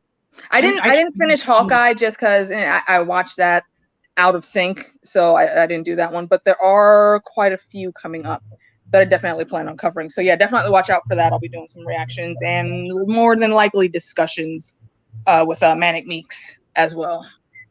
I liked your stuff with her, so I'm glad you're having your. She is hilarious. Yeah, I don't know. Our vibe when we get on the screen is just always great, and we always have a good time. So I'm glad you're enjoying it. Thank you. Yeah, I think I watched your when you were talking about the Falcon and Winter Soldier, and I was like. Yeah, we got some things to say about this, so yeah, it was excellent. Yeah, we're brutally honest and we curse a lot. We go off on tangents a lot as well, but the audience seems to like it, so we're going to keep doing what we do. I also think we had a conversation in the chat about seasoning your chicken. It was very wide-ranging, just like it is here. Oh, so, I think that's when we did Lovecraft. Yeah, she said she was so upset about a scene that she went upstairs to make some chicken parmesan. She forgot to put the seasonings in the breadcrumbs. Oh man, yeah. See, those are the tangents we go on. Right. So look out for your notifications, guys. And that's it. That's me done, John. Okay, cool. Yeah. I'm looking forward to figuring out something for. Yeah, we definitely got to figure something out over there. What realm would you be most comfortable in? We'll start there. Like books, movies. General fantasy series. Movies probably. Just okay. Although maybe I should do something different since I'll be on somebody else's channel since I'm always doing movies. Did you ever watch, or would you be interested in watching, Alien Nation? No, I don't think I did watch that. That's just well, it was out, quite a while ago, but it was a little ahead of its time, I think, for what was going on in the show. It's actually started with a movie, and Mandy Patinkin starred as George, the main alien that was in that. It was very good. It was like a buddy cop thing. Wait, I did see that when I was aliens with bald heads and spots. Yeah. I was trying to think of something more recent than that. That is quite a while. Yeah, back. I think that was what, mid 90s, maybe early 90s. Yeah. But the series stuck with me. I just really loved how they had aliens from space just coming in and actually cohabitating with humans. Yeah, I don't remember anything really about it except that's perfect. I know I watched it. But yeah, no, that's funny. God. Well, I'll put that on the list, but I'll come up with some other stuff. You come up with some other stuff, and we'll have my people call your people and whatnot. Okay. So okay, let's get back to Shakespeare. I just love that just because I again, like you were saying, Erin, he probably likes the performance aspect, Steven's got it. what he's doing, and so he's clearly a fan of like English plays and all that stuff, and then it serves the purpose of like being intimidating for all the people in Stormhold who have no idea who Shakespeare is. No, his reputation was known to them. Yeah. No, I mean, like, they don't know who, like... who he really is. Yeah. But yeah, they have that sweet moment, too, where, like, he's like, oh, so while I was over on that side dreaming of this side, you were on this side dreaming of my side. And that's always, I'm with Yvain on that one. Bro, you got to be specific. You told me think of home. Of course I'm going to think of my home. I've been trying to get back there since your damn necklace knocked me out the fucking sky. Are you kidding me? Like, no. On that, he's like, well, what were you doing? And I was like, this is your fault, Tristan. Don't you yell at her. Why would she think of your home, Tristan? Why would she think of going to your home? Well, she's never been there. So. Bruh. Goodness I mean, gracious. whatever, you got out, but this was terrible advice from you, terrible directions from you. And had nerve enough to get mad at her for it. Boy. Yeah. No. I was like, no, this was on you. That. I just love that they wind up standing in a cloud. On a cloud, right. I love that. And I want to say I think they probably could only do that because he was with Yvain. Because but then again, it could just be random magic that floats around in the world there too. I don't know. Well, yeah, because I think probably the clouds in Stormhold you can probably stand on. Yeah, quite possible. Yeah, that doesn't work. Here because I've tried it. Obviously, I know from personal experience. Really? That's what we're doing today? Who did you tell to think of home?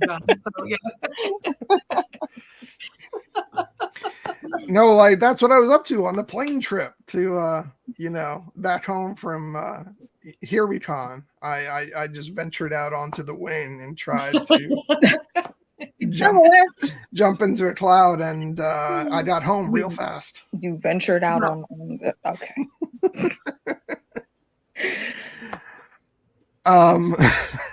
Terrible, absolutely terrible. Yeah, I know.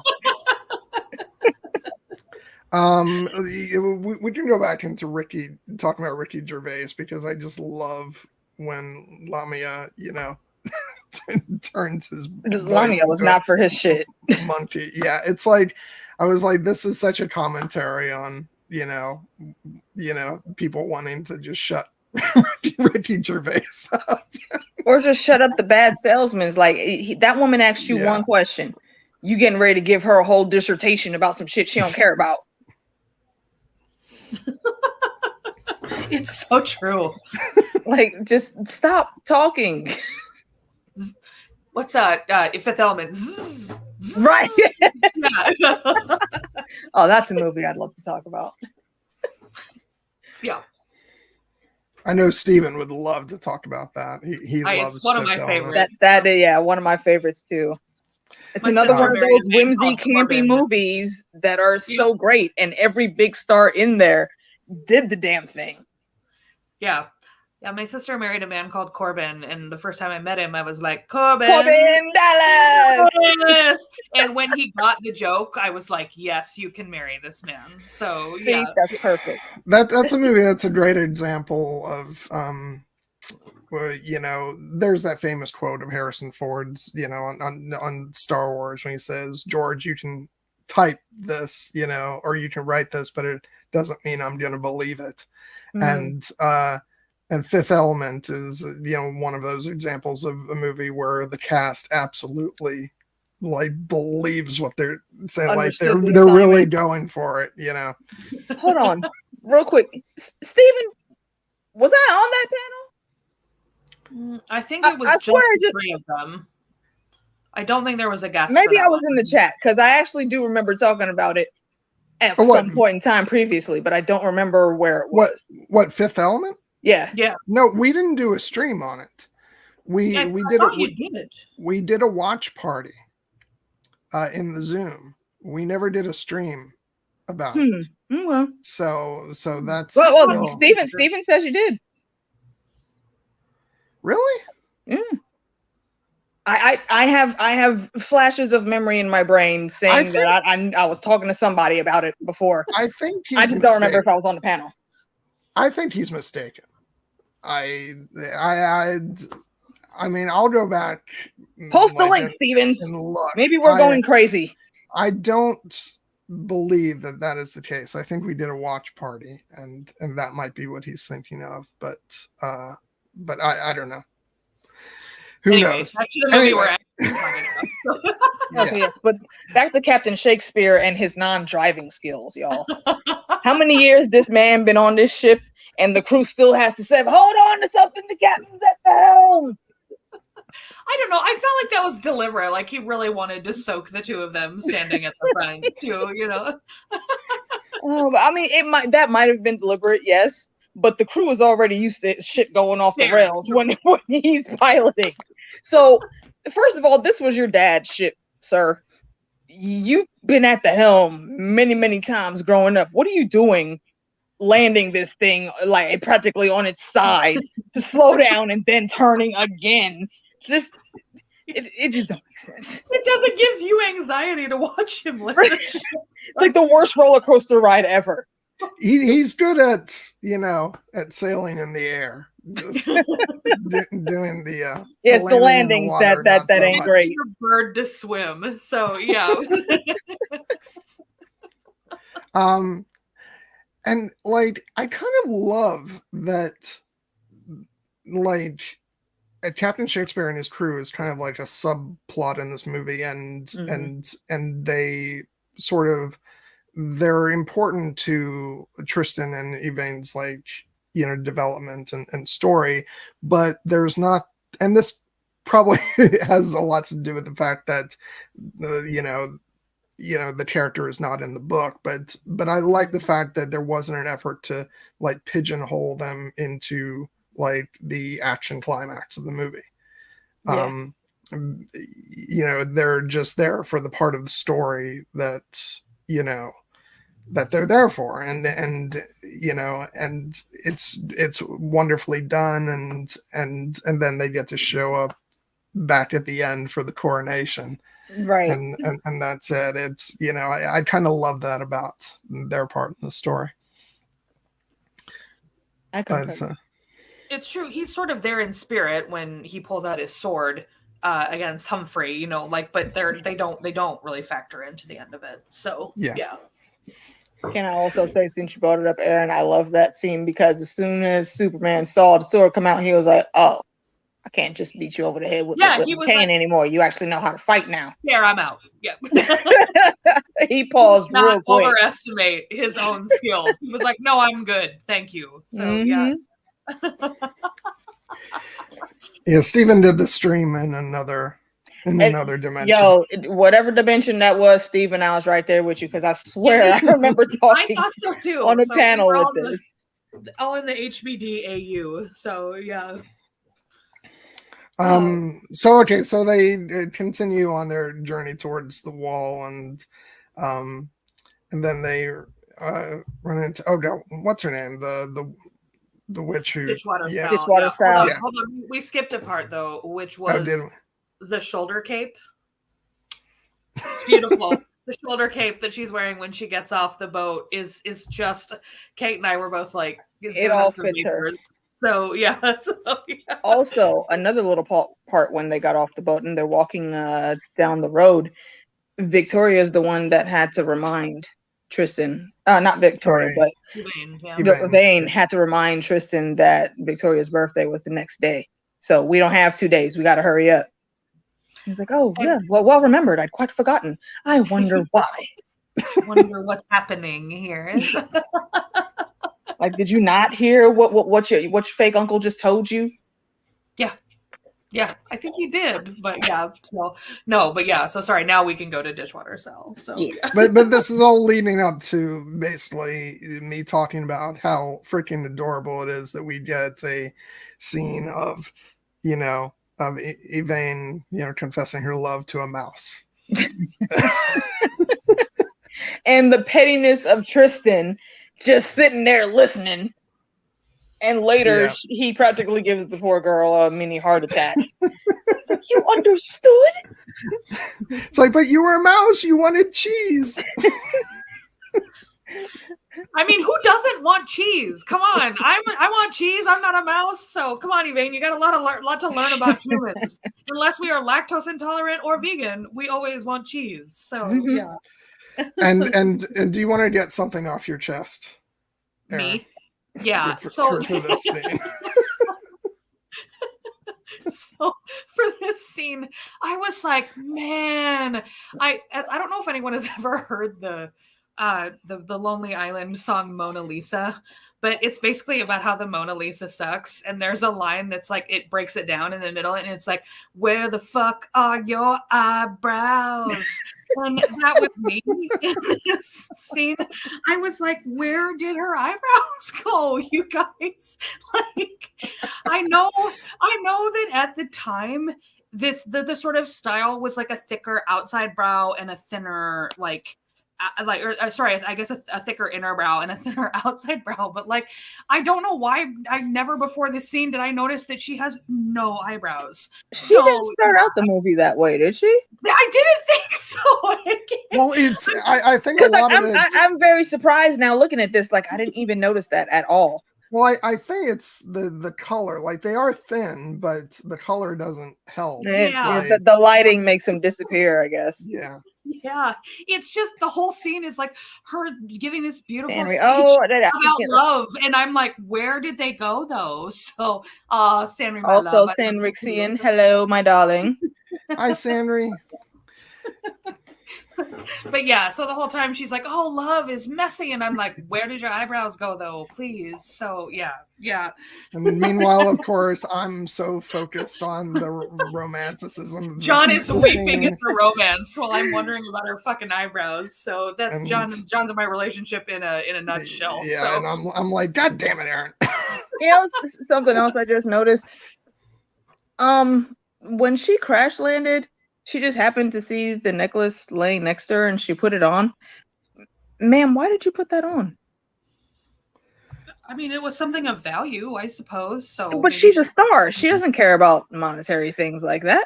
Well, yeah, but it did knock her out of the sky. So she's, like, she was waiting until she could burn it. I don't know that I would pick it up and put it on though. It's interesting. I don't know. Yeah. I'm sorry. Just random stupid little things I be noticing in movies sometimes. It's like one of the something about human customs, though. So like, surely she would sort of have to figure out that she needed money at some point, or may need money at some maybe. Point. So yeah, because she's been watching, and she knows about love and human, goings on and all that stuff. So yeah, but also like this is like one of those memes where it's like, oh, I'll just leave that there, and then it cuts to the end credits.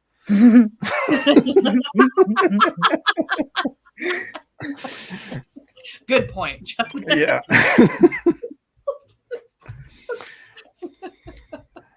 Oh, I like it. Yeah, but I mean, the whole Dishwater South thing, like, she's again, she's another one of these queens of petty, where like she promises she won't hurt him and that she'll feed him and then she turns him into a goddamn mouse, and you're like, you know what? No, and it's just to transport him. It's like she's planning on taking him. Sure. It's here's the thing though. Dishwater Sal gonna be Dishwater Sal. Okay, we know that from the very beginning. She's already got this slave princess, and then random woman that she thinks is just from her order of witches sits and asks to share a meal, and she tries to steal information from her, and damn near got killed right then. And now we're here at this point, and Dishwater Sal, of course, is going to be Dishwater Sal. Tristan should have been smarter and not giving up the damn flower so easy. Like, dude, what are you thinking? It's not like this is a surprise for you. You've seen witches before now. You know that you can't just trust everybody in this world now. But here you go. He just got finished saying to Yvain, like, 2 minutes I don't trust anyone. I don't trust anyone. Like, bro, and how did you not notice that the whole time Yvain is speaking next to you, that woman has not even looked at her in her direction, not one time? Shouldn't that raise a red flag for you? It just like, my guy, I need you to be smarter. Dishwater Sal is many things, but misogynist she does not appear to be. So she's not ignoring Yvain because she doesn't think she's important. She's ignoring her because she can't see her. So, right. Yeah. I do love that sort of like 90s, 2000s thing where they just assume the audience doesn't actually remember anything. So they have to like do the voiceover of Lamia being like, you shall neither see her nor hear her. No, it's like, we remember that. It really was like a half hour ago. I mean, trust your audience. This isn't Lord of the Rings. This wasn't 3 hours ago that we heard this. So it's Game of Thrones season 1 level exposition. Yeah. Also, though, no one was banging in the background, so maybe not Lord of the Rings or not Game of Thrones level exposition, but still. Yeah. So, well, no, but I just mean, like, it always cracks me up, like, okay, sidebar, like, especially the first episode of Game of Thrones, like, the number of times we hear, that's the Queen's twin brother. Like, for goodness sake, man. And then later on in the season, that sounds like someone we know. The mountain. You think? Oh man. For the most part, though, they don't really do that anymore. Like you don't really get like they just trust the audience to remember something the witch said like an hour ago. Right? So, like it's not that far in my past that I don't know why she don't see Yvain standing there. Come on now. This isn't an episodic TV episode where it's been a week or 2 weeks. Right? Exactly. Well, something like in the same vein that they do better, like, is that they trust the audience to remember that bit about the prince's sister, Una, where they mention it quickly in the beginning and then they don't say anything about it until right there where it's just where he says Una and she goes Septimus, and then you do have the ghosts like comically going Una, so you get that it's the sister, but it's not like we don't have like the voiceover of of the king, really hammering it home. So they did it better there. Yeah, definitely. So no, it's just there are these like most of the throwbacks are very charming in this. It just reminds you that this is however many years old at this point, but it's not diminished for it. It's not less for it. It's just these are just things that we don't have anymore. That like apparently we have eyebrows now when we didn't before, and we don't even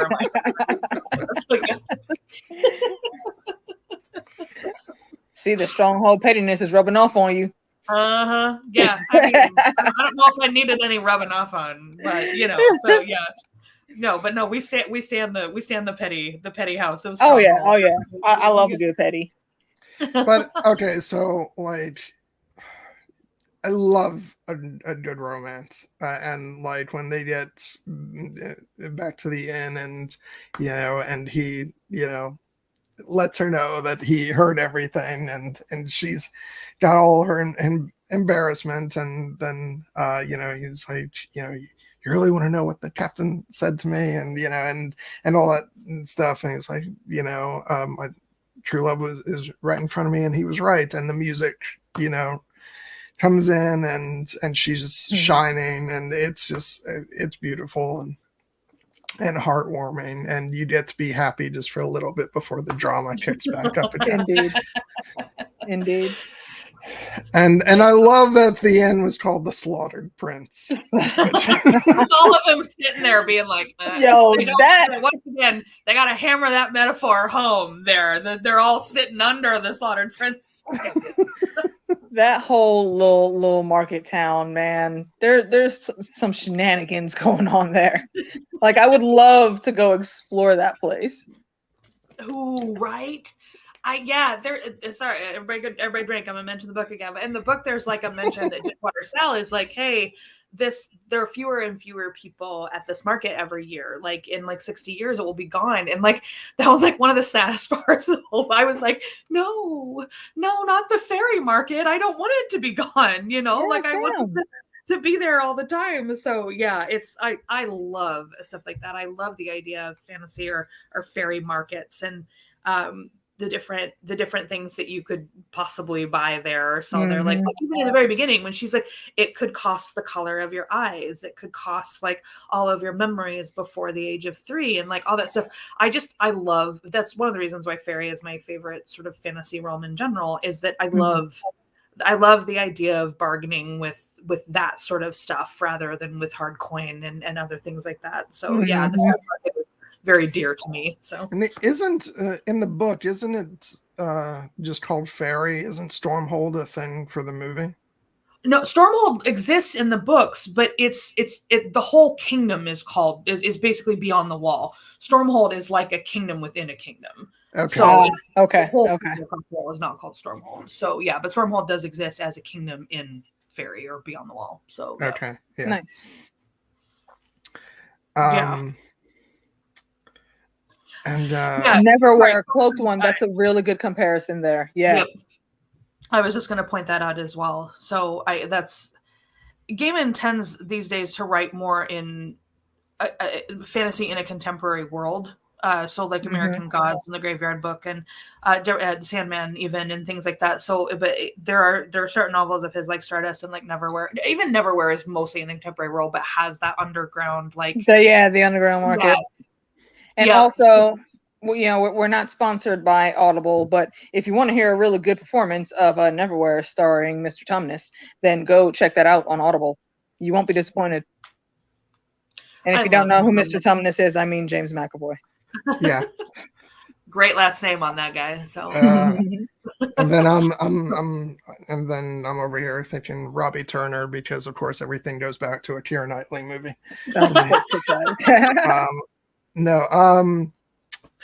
Kate, American Gods is the only Gaiman you've read, ma'am. We need to remedy that. Keep going. Yeah. Keep going.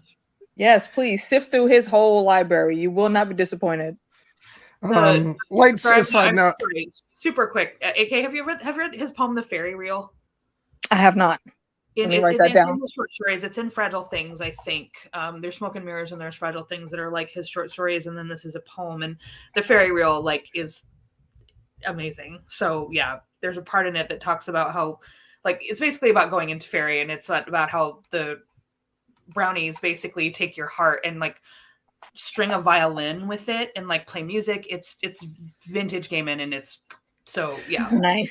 I want to just say for a second, like sidebar, you know, his stories are great, but I just love Neil Gaiman, the man. He's a good dude. Yeah. Delightful, wonderful dude. And I'm posting a link for a video for like a speech that he gave basically on the importance of reading. And I've watched it a couple times, and it's just amazing to hear him talk about his love of reading and how important he thinks it is, and to not like diminish what children read. Like, even if you think it's the worst thing ever written, for God's sakes, let the child read, you know, because then it may lead on to other things that, you know, as they go on in their lives. And besides, if they get enjoyment out of it, that's enough. And I agree with everything you just said, John. And also, like, when I say he's a good dude, I mean, like, he also cares about actually capturing the cultures that his characters are in when he writes a story. Like, I'd say, you know, we have American Gods. The somewhat sequel to that is Anansi Boys. And he wrote that because one of his West Indian friends said, you know, people never write stories about anyone from, you know, my heritage. And Neil was like, I got you. And we got Anansi Boys. And Anansi Boys is freaking fantastic. It is awesome. A soon-to-be TV show also. So be on the lookout. Yeah. Yep, he's got that. He's also got my nieces both got my first niece, because obviously they're my sister is the only one of the three of us who's having any children. So, but I got Blueberry Girl by Neil Gaiman. That's wonderful. And then instructions of his. It's basically instructions of how to survive a fairy tale, and it's he's feminist, and he's and I mean he is a good dude. He kind of fucked it up a little during COVID, but he's very good for the most part, and everything is very sort of, there's a lot of representation in his stuff, and like, which again is, we're gonna come to it about what my least favorite change in the from the book to the show was, but yeah. So no, the reason that this story is good is largely because of Neil Gaiman. Like there are a bunch of other things that went into it, the performances and the direction and the willingness to let Neil Gaiman be Neil Gaiman at that point was, but the reason that this story is good is because of Neil Gaiman. So, good sidebar. So yeah. And going to the back to the movie, like the guy in the end is like the worst relayer of messages in the world. I love that though. I love that it's like inflection is really all that matters on that one. I think Patter said last night, like really illustrating the importance of inflection. Can we really blame the guy though? When he got the message, he was half asleep. Now, I don't know about y'all, but I know me in my high school days, on the weekends, for whatever reason, my mom would find something to talk to me about before she left the house at like 5, 6 o'clock in the morning. At that point in time, if I don't have to get up, I'm not getting up. You could talk all you want. I'm going to say, yep, okay. And just to get you to leave. And like, what was Tristan thinking with that anyway? Because it's like, why wouldn't you write it down, dummy? Or well, he didn't have any paper. Or maybe wake her up. Yeah, wake her up, bro. It's like, but then she would have gone with him, and she would have turned to dust. Like that just doesn't make sense. Like, yeah, anytime it happened, my mom would always end up mad at me because I didn't do half the shit that she told me to do. Like, Mom, I was asleep. You said yes, I was asleep. It's true. You don't do that to people. None of us are morning people. No. If I don't have to get up, hell no. I'll stay in bed till 4 o'clock and get up and eat breakfast then. No, Tristan, I blame Tristan for that. He messed that all the way up. You really could have just woken this woman up. Yeah. Let her know, yo, stay here. I'm gonna go do this, and then we can chill. Yeah. But I guess it's a good thing they did do it that way because his mom ended up seeing Vane leaving. So she luckily was able to get to her on time because you cannot cross over the wall if you are from that side of the wall. Yeah. Yeah. Yeah. I mean, thank goodness though that he got those lessons from Shakespeare, so he's putting things together in his brain faster. And when he sees her hair is turned to dust, he's like, "Oh shit, she can't cross the wall." Tristan in the beginning of this movie would not have been able to deduce that so quickly, or probably deduce it at all. That's true. Yeah, that's a good point. It's like, he's like season 1 and 2 Jon Snow, and you know nothing. Tristan Thorn. No, I always remember when I was listening to the Game of Owns podcast. I think I started listening to them around season 3, and I was catching up on episodes, and I remember that one of their former co-hosts, Micah, was on, not our Micah, different Micah. Micah. Yeah, who kept railing on John with all his stupid decisions, especially in season 2, and then when the season 3 premiere came along, and John is like actually like playing coy and saying certain things to Mance, and being somewhat crafty in what he's choosing to say. Micah was like, I was actually really surprised and impressed that John wasn't just blurting out stupid shit. See, So I appreciate that, but you can't go after the actors on that, man. They do the words that writers. Oh no, absolutely. And it was never anything against Kit Harington, but it's like John was kind of slow on the uptake for a while. Which is really surprising considering who his mama was. Yeah, and so it was kind of, the same thing with Tristan in the beginning of the story. I don't think he would have been as quick. No, he had to experience some life first. Yeah. But that whole scene where he goes to see Victoria is great. Perfection. I know what you want. You want to grow up. My favorite part of that actually is when he first got there, because he's used to trying to be sneaky and throwing a rock at her window, but here he just looks at the rock. It's like, nah, bruh, we ain't doing that. Tosses it and knocks on the door. That's some grown man shit. Yeah. So he's finally, seeing shit the way he should be seeing it. Like, yo, here, I said I was gonna get you this. Here it is. Blah blah blah. I need to go. And that's it. But then, of course, he drops her on her butt, and Superman comes around the corner, and he's so surprised. He drops his package and gets ready to duel again, and he pulls out his sword, and Superman knows to stay in his lane. He was like, okay. Puts the damn cane down. Like, yeah. That is the correct response. You guys, I'm telling you, with that hair and that mustache, and the fact that he's probably like 19 at the time, which almost makes forgot it was him. Super coog here. I'm still like, Henry Cavill.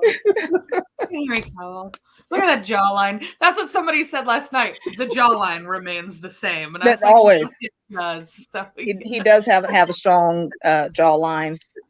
Yeah. Sidebar, John, Count of Monte Cristo. How do you feel about it? Have you seen it? Yeah, I'm a fan of the movie. I know there's, like, you can point out some issues with it. It's not a perfect movie, and but I love the especially the main performances of Jim Caviezel and Guy Pearce. Yeah. I think they're awesome acting against each other, and yeah, it's one of those like really entertaining swashbuckling movies. And yeah, Henry Cavill is in that. He's really a baby in that. A serious baby. Like, oh my God, I forgot Superman was that tiny. But yeah, I'm going to put that on the list of possibles for us. That's why I asked. Okay. Did you see Tristan and Isolde, AK, where he's Malo? I did not. I had always meant to watch that, and I guess I just kept forgetting. Yeah, I was a huge, well, I mean, I still am, but like in my older high school and college days, yeah, I was at the movie theater every weekend. And I remember that coming out. Yeah. Yeah, James Franco, not a great lead, if we're honest, but Henry Cavill was excellent as Malo, and that was why I remember watching like the first 20 minutes of that, and then I'm like, I can't take any more of James Franco. It's not good. He's not very good. Again, there's a fairly strong. It's Rufus Sewell is like King Mark, or I think his name is King. Yeah. Anyway, and then Henry Cavill. Like, there's like a really good supporting cast in it, but woof, James. I don't have to go on with you, Erin, about how great Rufus Sewell is, because we're both huge A Knight's Tale fans, and we've done a stream about A Knight's Tale, and go watch it, everybody. I do believe I watched that one. Yeah, and he's just amazing. Yeah. But yeah, he's not in this movie, so back again to the movie. But so this is where truly like my biggest complaint about the departure from the book comes, and it's because of sort of, it links into what I was talking about earlier. Neil Gaiman is undeniably feminist. He might fuck up every once in a while, but he's undeniably feminist. He writes all these books for girls, specifically for girls. A lot of times they're for, and he's. If you've never read The Trouble with Susan, about Susan from Narnia, and how it's very, very very moving if you have never read it, but it's basically about what is it called? The Trouble with Susan? The Trouble with Susan. Yeah. And so it's essentially a perspective written from Susan from Narnia as an adult. And it's essentially about why did I get kicked out of paradise for loving stockings and makeup and all of this other kind of stuff, like how unfair it is that, and how misogynist it is. I always wondered that.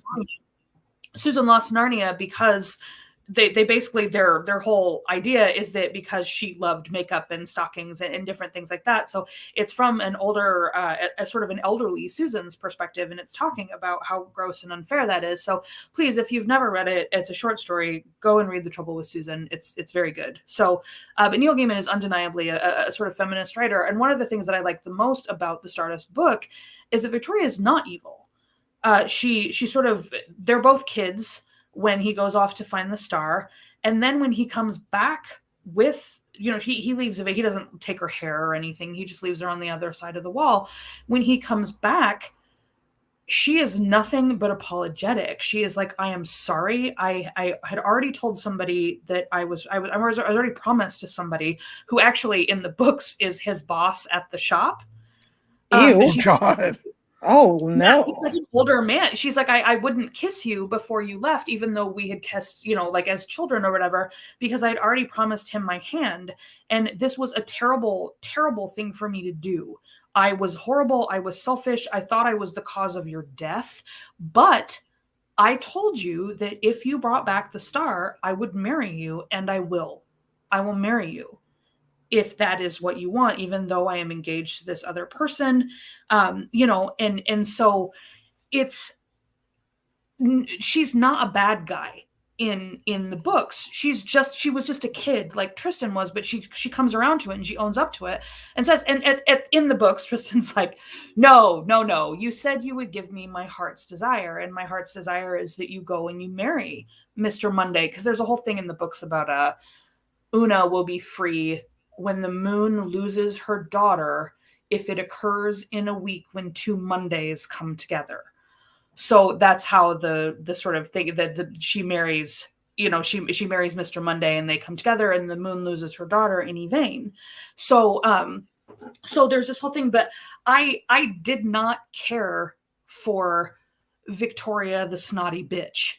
I cared a lot more for what I felt was a richer and more nuanced Victoria, who was pretty much just as bad as Tristan, but who also grew like Tristan did while Tristan was gone. So that I did not, I liked most of the changes that I did not particularly care for, because Neil Gaiman does not write one-dimensional snotty bitch characters. And so I preferred that version of Victoria to the one that we got on the screen. I understand that perhaps there's not as much dramatic tension, but I do think so far as depth of character, that's a better choice. So yeah. I feel like that whole riddle you just said there is some quaif level fuckery that, like, damn it, Gaiman, stop with all these riddles all the time, man. We don't need all that. One here. And again, that's how Lady Una was freed, is when they got married, her chain dissolves and she ends up freed. So there's also no big battle at the end of this. It's basically Victoria is really nice to Yvain. She crosses the wall and finds Yvain waiting for Tristan and is super nice to her. And they talk and they have all this conversation and stuff. And the movie uses the heart of the star thing, like the metaphorical giving of the heart versus the physical, sort of taking of the heart and stuff. And they use that. And it's, again, those things are all fine. It's just the Victoria thing. I was like, this does not feel very Neil Gaiman to me. So, I understand and get that, but I kind of, I don't know. I find the whole thing very sort of, entertaining the way that Sienna Miller plays it, and it's kind of, even though she's horrible, but like she's having fun playing the part, and so I don't like the whole thing with you're perfect for each other, and and I don't know, I think it's just because I'm much like, I didn't read the book until probably years after I fell in love with the movie, and so if I was more of a big fan of the book, then I might have an issue with that. But it's not even that I'm a big fan of the book. It's that I really don't care for, that archetype of character. Okay. So, and I didn't particularly enjoy that change because it felt tropey to me versus like the actual rich character development, which I think Gaiman gives to them. So yeah, and again, there's other stuff with Yvain and the witch. The witch doesn't die in the books. Yvain forgives her, and it's this whole big thing, and that's also like great and rich character development. But it's just a different choice than what the movie. It didn't feel. Like I said, that just felt a little misogynist to me, the way that the change to Victoria versus the other change was simply a storytelling cinematic change. So yeah, that's the most of that's the major point. It's not necessarily the change from the story, but the fact that that Neil Gaiman would not have done that is all. So yeah, that's understandable and totally valid. Mm-hmm. Anyway, so can we talk about Ditchwater Sal with no head running around? You know what? I don't know what I could say about Ditchwater Sal. Like, she doesn't strike me as someone that's stupid per se. However, she doesn't pick up on things. Not real good at reading as quick as she should. It's like. Come on, man! It's like my slave, a star. It's like she wasn't even looking in that direction. Right, exactly. Like this woman's hand is up in Yvain's hair. You're not remembering anything of your first conversation with this woman right now? Word? I don't know, you guys. I'm constantly petting imaginary things while we're talking. It's totally normal. Like, read the room, ma'am. It's not hard. Oh, and the poor old guardian is seeing this shit happening. He's hiding behind the wall. Like, wait a minute. I quit. and it's one of my favorite parts. Once all that happens, and she gets her head knocked off. First of all, again, this is another part. Okay, damn it, maybe she is stupid. This is the head witch of your order. You see her getting ready to fire. You know damn well you can't fight back. What were you even thinking putting your hands up? Because I feel like that just made it worse. Maybe she was just going to stun you, but now she has to kill you. You dare raise a hand and try and fight me? Well, now she has to literally burn your head off. Just now you're dead. Put a really nice point at your neck. You might have been able to hobble away from this one. But no, speaking of the two of them, and just going back to their earlier scene, just a reminder that we now have to call Kate her Dark Majesty. Remember? Because that's what she said in the chat last night. I was going to say too, I loved Trish referring to Septimus as her evil boyfriend the whole time too. Like, just after this, when Septimus is riding, like while Yvain is being taken to the witch's stronghold, she's like, "Ride faster, evil boyfriend, ride faster." I mean, seriously, like, I get it, because Mark Strong is freaking, so amazing. He's fun. He's, wonderfully evil, and, he plays those roles well. Yeah. Mm-hmm.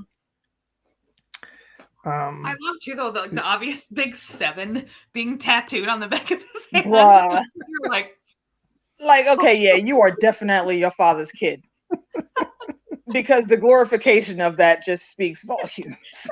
You guys, I've covered it up. You can't see it, but I have ER on one hand and IN on the other. Here.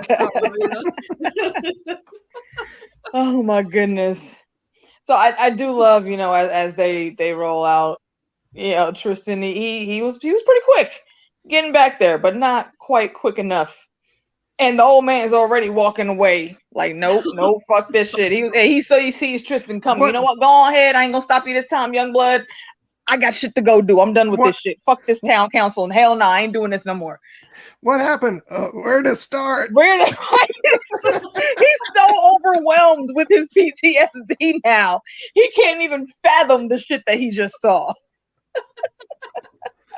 This guy's PTSD is something fierce right now. So yeah. I mean, he's practically in shock. He didn't expect to see none of that nonsense. The last thing he saw come from that side of the wall was a woman carrying a baby. That's normal. Yeah. Yeah. And now it's this shit that's happening. He's like, yeah, nah, I done been here for 80 plus years. Now I'm out. They can pick somebody else on this bullshit detail. I just love how, but speaking of that, like, I love how judgy he is in the beginning when he drops off the baby. He is uppity as fuck. Oh my goodness. But see, again, that's some petty I can get behind. Yeah. Because he was already mad at that boy, like, damn it, you ran past me. You know, I don't appreciate you disrespecting my spot like that. And now he's got to be delivery boy for him. Like, here, this was left for you. Yeah. All right, let's just move forward to, you know, the crux of the situation. The big finale, the whole scene we get, like, you know, Steven is back now, so we can talk about the voodoo doll sword scene now. Okay, we get, like, you know, it's that point in the movie where you get the team up you weren't expecting, and it's, you know, Septimus and Tristan, and they don't come up with a great plan. They come up with just charging in. Go in. You know, yeah. That's the worst plan that Star-Lord came up with. Yeah. Like they didn't even have part of a plan. Worse, but you know, yeah. Horrible. Oh. Yeah, just go in and run at them. Although right, it's funny, because, like, Tristan kind of lets Septimus run at them, and he's like, exactly. Yeah, like, bro, you were supposed to be backup. You were supposed to get them double team head on. What you doing hiding behind this cave? Like, my guy, come on, man. And then he tries to look like a badass when Una runs around the corner after, you know, her and Septimus see each other and realize that, you know, they're not enemies or whatever. And Tristan, he raises the sword. Like, bro, you ain't gonna do shit with that right now. What are you doing? Look at your little hand shaking. You couldn't even actually finish the hero run into the room and save everybody because you were too damn scared. Yeah, good point, Kate. Yeah.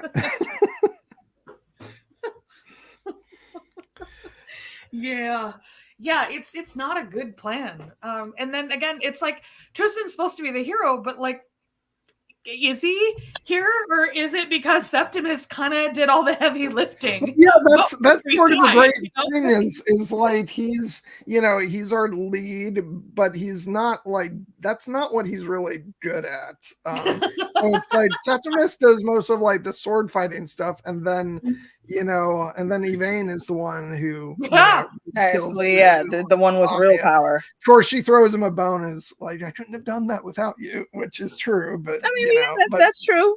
But still, like, she was doing the heavy lifting. Also, you know what? And actually, looking in the chat, Guilty Undertaker just reminded me in my notes.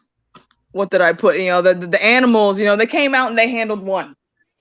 And they ran out basically saying, you know, thanks for the assist, Tristan. We appreciate that. You got the other two bitches though, right? We out. Yeah. They did their part. And they took out the one that they hated the most because of all the divinations that she was doing, killing them. So I thought that was freaking great. Yeah, I also liked it. I was like, whose entrails are getting used now, bitch? You know, Right. so yeah. Like they all mobbed her. And I thought that was very fitting. But yeah, it's kind of, I feel bad for Septimus here because it's like, this is the point in the movie where you've made it far, dude, but, you know, you're going in against, like, the chief, you know. I don't think he fully understood what he was going up against. Yeah, you're going against the chief villain of the story here. And like one of the Merlin class wizards. Yeah, and you're going, like, you're charging in with the, like, you may think you're the main character, but, like, no, it's actually the other guy. So you're probably not going to last very long. Yeah, you don't get to survive this trip. Yeah. You went on this quest for nothing.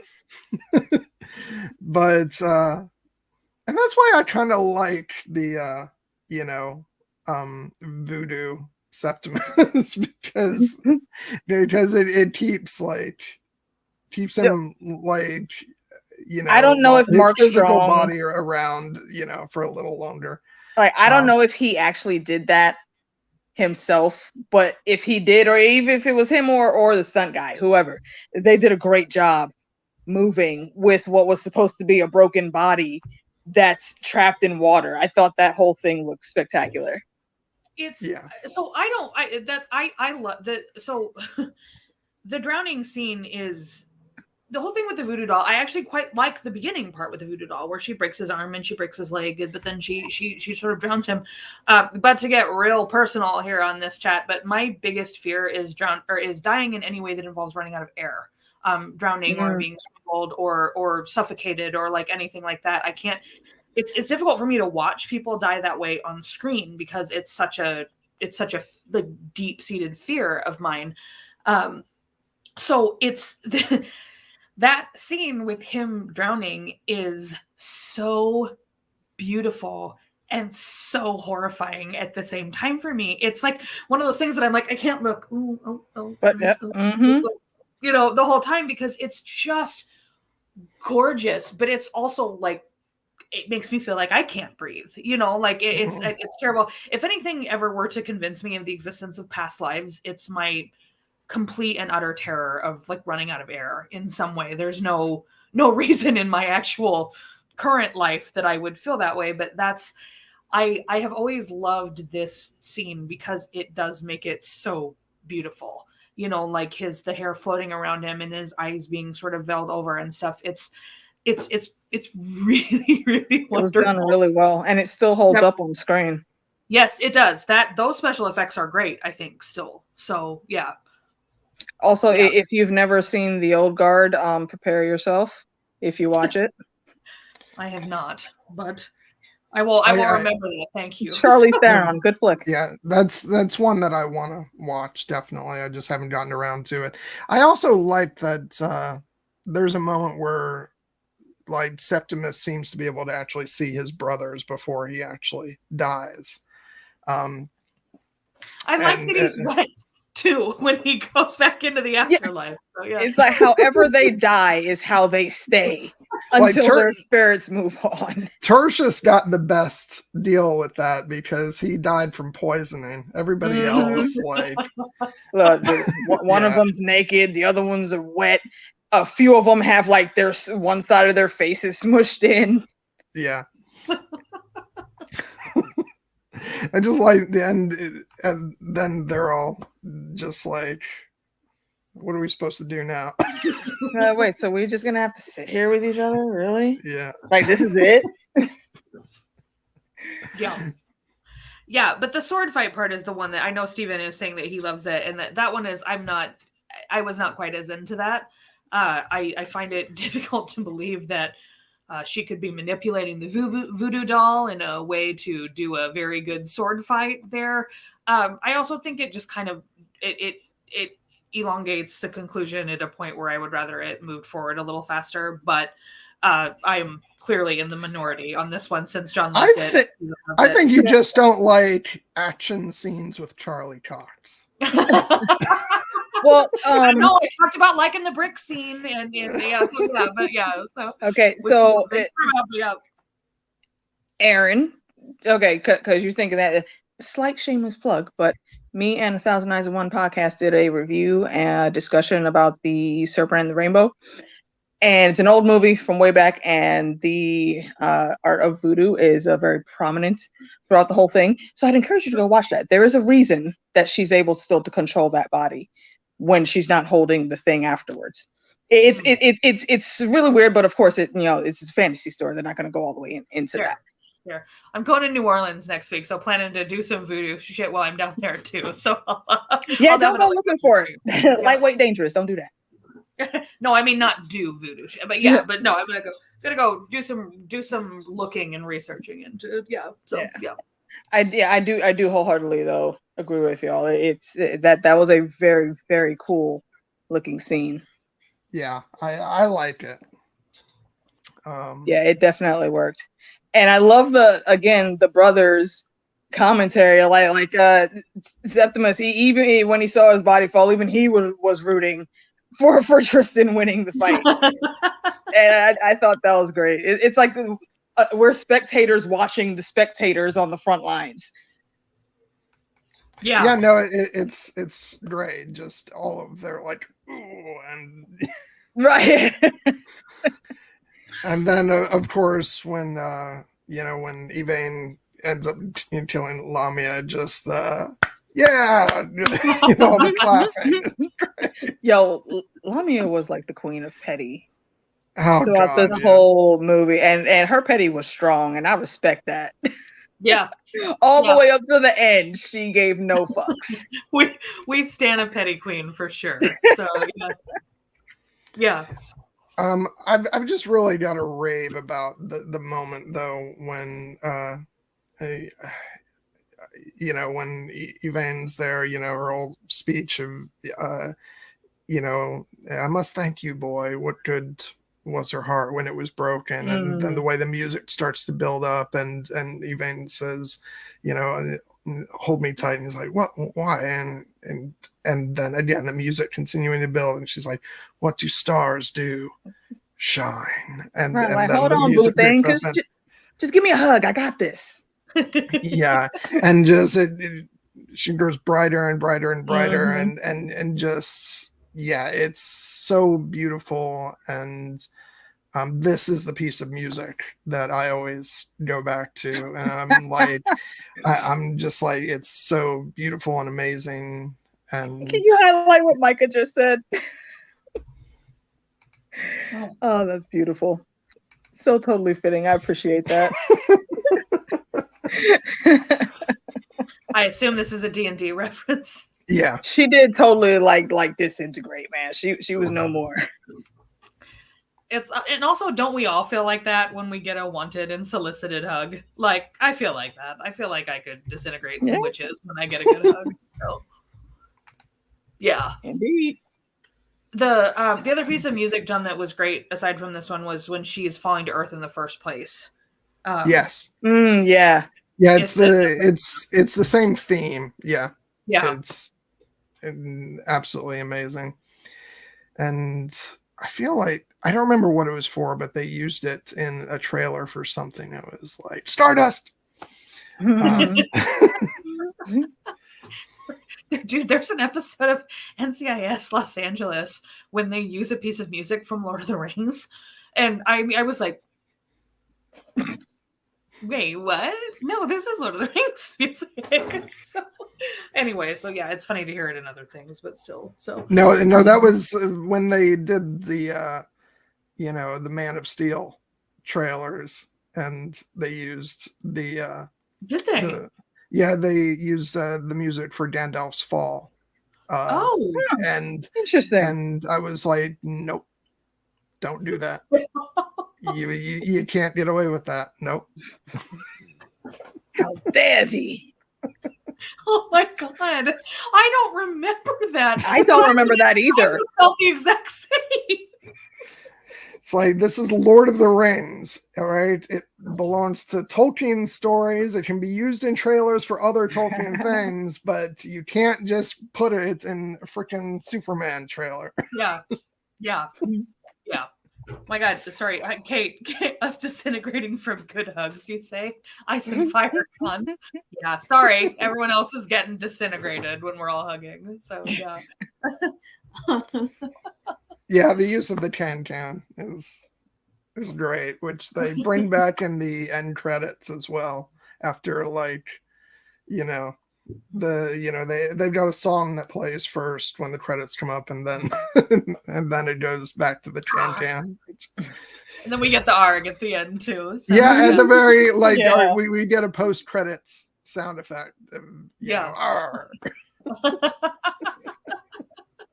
That's you know what I would like to see if a sequel was ever made, like one of Tristan's kids, or I mean maybe even two, because it seems like they had a lot. Have one of them be trained with Shakespeare. I don't know. Does it say they had kids? It says they were. Yeah. It says when their children and grandchildren were grown. Oh, Yeah. that's not book accurate. They can't have kids in the books. No, I'm sure. I'm joking with my tone, but that is actually a book thing. Aaron, tell us about the book. I know. So yeah. Oh, hush, John. This was the second thing we ever agreed on was this movie. So yeah. I don't know. It's just such a fun movie. I love the whimsy of it. If it was not so charming, then the Shine thing seems a little bit like a Deus Ex Machina, like, you know, like, or a MacGuffin, I guess, you know, like, but at the same time, because it's so charming, you're like, oh yeah. I mean, it lightweight is, but you know, that is the one thing that's the weapon she has, and she's known that she could do that since forever. But I think utilizing it as a weapon is just like this one time. Yeah. Because it needed to be done. Could Tristan have beaten Lamia? Yeah. Maybe not. But Yvain knew she could take care of it. So let's be done with this shit. I'm ready to go. Yeah. Yeah. It is, and it's just like you said, the music and the visual. It's such a beautiful scene. It does. It really does. It's a great blend. And then, as Micah said in the chat last night, what comes next is, okay, then I guess I'll be king. Because of course, what we find out is that Una is the sister, and so Tristan is the last male heir of the Stormwell bloodline at that point in time. Yeah, and then so then it goes to him being a crowned king and Yvain being crowned queen, and I'm sorry, Erin, I know you don't like all the changes with Victoria, but I really do love that they're at the wedding. That last scene at the wedding, freaking perfection. Perfection, yo. Shakespeare just turns around. Look, he saw that shit from all the way across the damn room. And gave him one little wink, and Superman was like, well, hey, daddy, I see you. Take her. And you know damn well he ain't going back across that wall. You're not going to ever convince me. Victoria went home alone. I mean... No, he was hella open to that shit. I mean, and seriously, why wouldn't you? This cool ass magical land that you never knew was over here. Now you friends with the king. I mean, your jawline definitely belongs in the magical kingdom, not the human kingdom. So yeah, exactly. Tristan's tax policy, probably whatever his mama told him to do. Yeah, probably. So, but I love the very, very end where sort of nobody can live forever except he who has the heart of a star, because that's the sort of metaphorical thing that happens in the book as well, that the witch sort of can't find her heart at the end because it's been given to Tristan.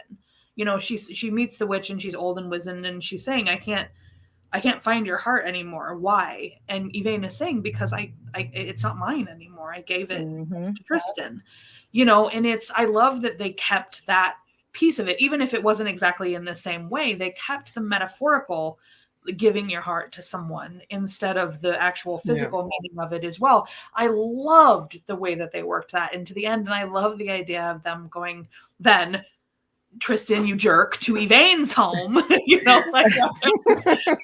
Tristan's home. So, and them sort of watching, sort of being up there for forever. I thought that was so deftly woven in and so wonderful. It's such a happy ending. It's one of those moments. Like I'm not crying, you're crying. Yes, well, it's I'm so into it. Because so many, whenever you hear a happily ever after, it means for the rest of, the characters' lives. But this is immortality. This is a happily ever after for all time. And it's just it's as wonderfully happy and romantic as you can possibly get. Yeah. And it just tugs at my heartstrings every single time. Every time. And the fact that it's Ian McKellen, narrating those lines. I mean, all the better. All the better. So, yeah. I have a random topic that actually makes me think of Chronicles of Narnia again, because Prince Caspian was in this. But for those of you that do know the story of Caspian, what's up with these half-star babies not having powers? Because remember, no, I guess it wasn't Caspian, but like his grandson or some shit. But the dude that had to go, with Ramandu or whatever, you're a half a star. Why couldn't you protect yourself? And how much more magic is in the Stronghold bloodline now that they have mixed it with a star? With a star, it really seems like they should be pretty unstoppable forever. Right? Yeah. Like it's a random speculation, and I know we're never going to get a part 2. I just like thinking about background shit in movies sometimes. Yeah. Forgive me, I'm sorry. I'm a fan fiction writer. Shit goes in my head all the time. Not at all. I think someone mentioned earlier, I think Cloaked One was saying that in the chat that Gaiman is not super big on world building most of the time. Like he doesn't really go a lot. Yeah, he just wants to tell the story. Which is funny because that's it's funny that I like Neil Gaiman so much because world building is like my favorite for the most part. So it's funny that I sort of like him anyway, but it's sort of interesting. It's still very interesting to think about what their children would have done, and I don't know if Neil Gaiman has ever thought about what their children would have done or anything, but it's interesting to, like you said, like you have this magical bloodline that's now even stronger, and like what happened beyond the wall, what happened after it's really, really ripe for storytelling, but it doesn't seem like Gaiman is likely to revisit it anytime soon. So, yeah. Right. And Guilty said Lillian was Caspian's son. That's what it was. Thank you. But yeah, that's why fan fiction exists. Yeah, true enough. True enough. I know. I've kept many a person alive in fan fiction that shows have killed off. Hashtag Lexa deserve better. But yeah, that's me. Oh God. Don't open that wound. I'm just saying. 10 years from now, I will still be screaming, Lexa fucking deserve better. Like, I would have finished watching you didn't watch after that either? No, I watched after that, and I intended to continue on, but I've started the first couple of episodes of season 5 because I did watch season 4 and started season 5, but then I dropped off it. And I'm just saying, I would be much more inclined to continue on with it if Lexa had continued on, because Alicia Debnam Carey she's a great actress. Awesome. She's a great actress. I don't I know people say, have a lot of things to say about the Walking Dead franchise. The 100, Steven. But I still love watching Fear the Walking Dead because she is such an awesome badass. Yeah, I fell off of Fear the Walking Dead specifically because I still had Lexa in my brain, and I'm looking at this little high school girl like, what the fuck is you talking about? Well, yeah, and that was the disappointment. But once they changed gears in season 4 and made it like a different kind of show, and she is freaking awesome. That's and cool. Incredible. Yeah, I've been thinking about going back and actually catching up and rewatching. So I may make that like my next solo project, is going back through that. Season 4 was essentially like a reboot of the show where they kept some of the characters, primarily the more interesting characters from that show, and they added in a bunch of new people to form like a new ensemble, and they brought in Lenny James from The Walking Dead. Yeah, I remember when that was happening. And they also have the girl that played Luna on The 100 was on there. I don't know if she still is, but she was on there for a while too. Yeah, and that was actually because of what the creator of The 100 show did with Lex's character. That's why Lincoln left, which I'm happy about, because then we got him being Shadow Moon in American Gods. Yeah, and then Ricky Whittle. And then what's her name? Hold on, I'm looking up. Maggie Grace who played on Lost. She's also she came on to Fear the Walking Dead season 4 as well, and she's great. I will definitely be revisiting that. And Garrett Dillahunt also plays a character called John Dory, who's basically like a cowboy. So the show really turns very much into a Western, and it's a lot of fun. So for anybody who gave up on that show early on, I recommend, you can just start at season 4, and it tells you everything you need to know to get going, because it basically changed into a different show. But anyway, so that's me talking about Fear the Walking Dead. I never actually watched that show, but I remember the rage at Lexa's death. I never watched it was in such a stupid way in popular culture that I was like, wow, okay. If she would have gone out in the middle of a fight, I probably would have been okay, because that's Lexa. But you had her just get hit by a stray bullet. Oh my god! Nah, bruh. Nah, I'm pretty sure Lexa died before Lincoln's character. That didn't come about until after, because Ricky Whittle was pissed about the whole situation too. Now, granted, Alicia Denham Carter was going to be going more to Fear the Walking Dead, but you didn't have to kill her character off, and also you don't kill a character like Alexa off in such a stupid ass way. That's just dumb. That was just the whole thing with me. So. No, I pretend that didn't happen, because Lexa That's was why, like you said, there's fan fiction, and Lexa was too amazing of a character to. She was so compelling. Yeah. And her and Clark, their relationship was seriously the rock through all of that nonsense they had to deal with, especially with the mountain. Ugh. That's a whole other stream. Let me. I know. I love that we've gone into a whole other stream. If y'all want to talk about it, you know where to find me. We can do this. Here Be Dragons. We just go off. Well, at least we got to the end of the movie before. Well, yeah, we did. I don't think we went off on too many tangents during the discussion. Only a few. A few. A little bit. But yeah. So, anything else to say about Stardust? Before we start, I hope Victoria got home and found someone else to spoil her, so she doesn't have to be an old maid living with her dad all the time. I think she probably. Or you know what? I could be reading the situation wrong. She sees all this cool shit happen over here. Maybe she decided not to go home too.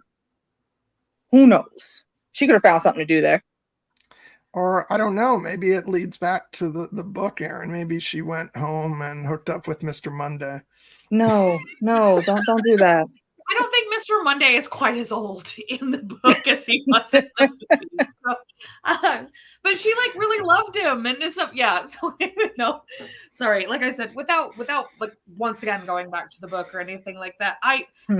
This was one of the first times that I ever watched a book to movie adaptation where I was not infuriated by the changes to the book. So that in and of itself, I think shows how good and charming and well done this movie was. It also, again, I know I mentioned this earlier, but it holds a special place in my heart. Is literally the second thing that John and I ever have agreed on. John and I don't agree on very many things, but we found what the first thing was. Lord of the Rings. So we found Lord of the Rings.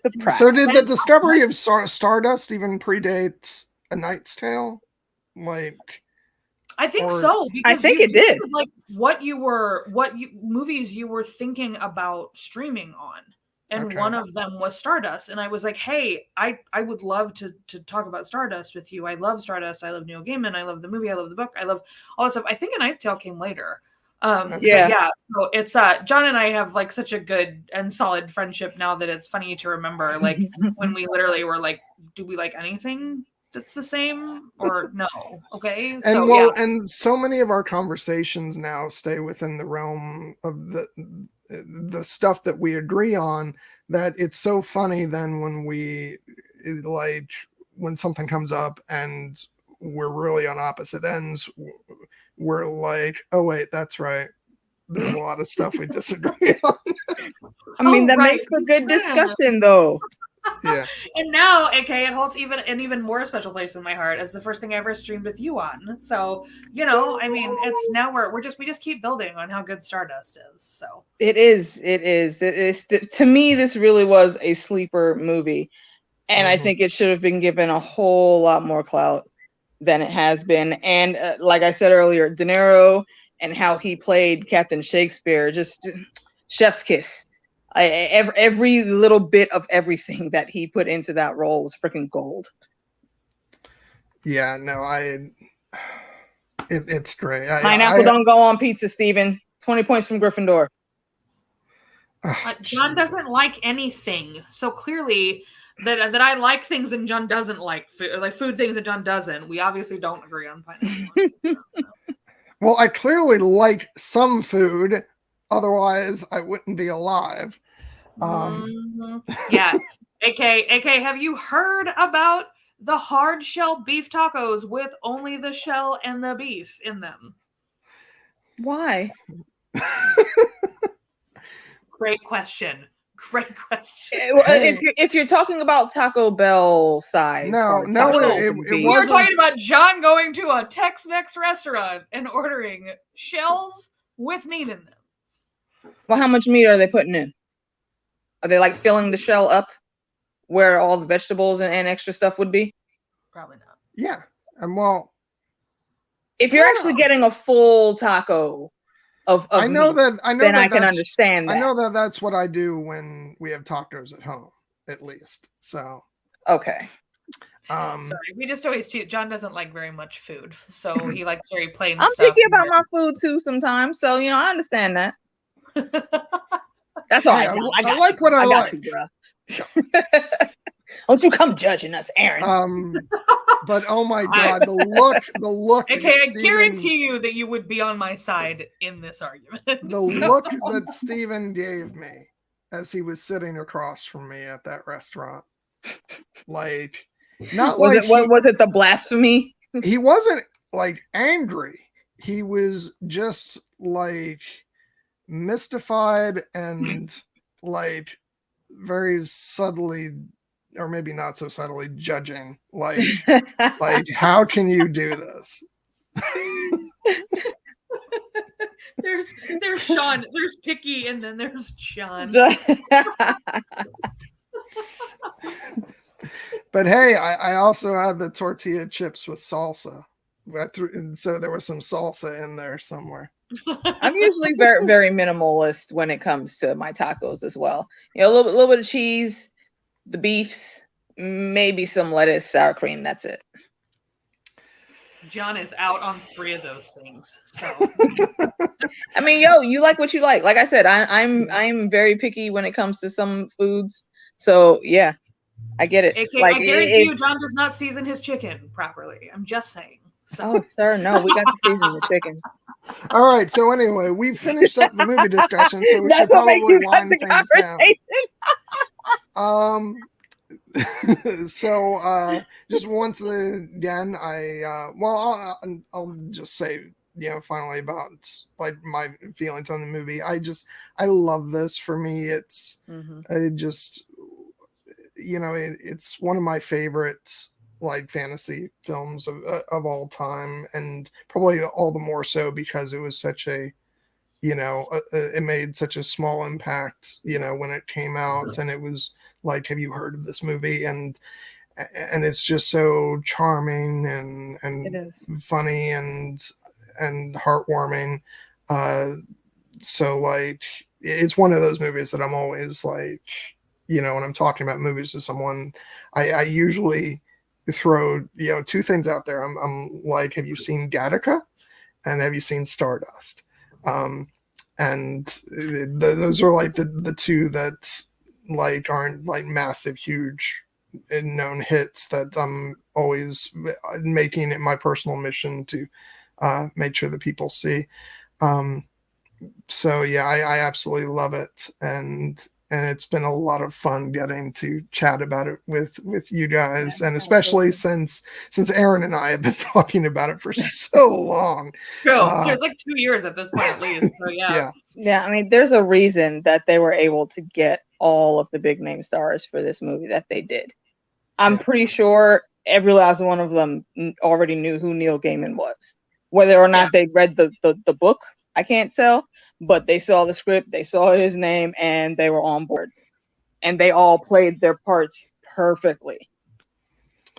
Yeah, I want to also give credit, because we didn't, talk much about, like, we name dropped Neil Gaiman a lot, but I want to mention that the film was directed by Matthew Vaughn, co-written by him, as well as Jane Goldman, who was the showrunner of the, I know that name. the Game of Thrones prequel that didn't happen, Blood Moon or whatever it would be called. The tomfoolery that I heard was going on behind the scenes and what they were going to do. I'm glad it got canceled. I mean, still, I remember being excited about it because her name was attached, and I knew her from this. So the initial premise, I was all in for it because it was going to deal a lot with the North. Yeah, but then I dug a little deeper, and I was like, no, let's just go on and kick that under the rug. Don't even put it on the shelf. Just kick it under. I did not know she was the writer for this. That's good. That's good facts there, John. So yeah. Indeed, and thank you for having me on to talk about one of my most favorite movies ever. Absolutely, always a blast hanging with you guys. No, I love having you on, AK, because you're just, like, aside from having interesting topics to talk about, you're just an outrageously fun person to have on, and so, like, I know we joked about you being like, hey John, but honestly, like, the more you can come on, the better, and this was just a blast. If I can swing it, and as long as it's happening after I get off of work on Saturday, I got you. Just let me know. Cool. And and so thank you both for just an absolutely wonderful conversation, and we got near 3 hours. I said, did I not say between 2 and 3 was what I called? So that's average. Yeah.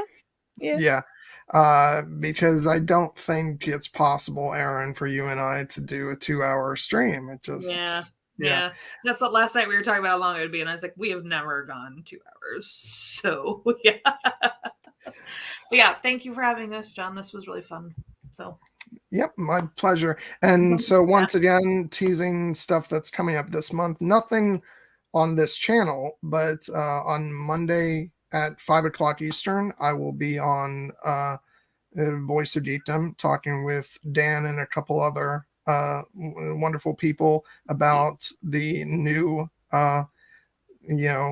trailer for The Lord of the Rings, The Rings of Power. So can I make a request, John? Yes. Could you hit my DMs on Twitter and remind me of exactly like what time it's going to be going down, what day and whatnot? Because I'm totally not going to remember. I'm going to try to, but I'm not going to remember. I know myself that well.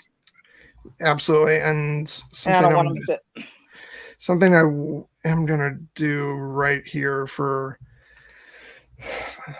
other people is go ahead and drop it in the chat.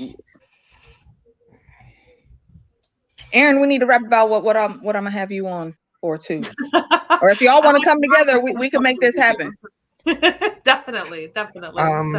And also at the end of this month on Saturday, the 26th, we don't have time yet, but I will be on Cecilia's channel, Geeksterelia, and we will be talking, of course, about Pride and Prejudice.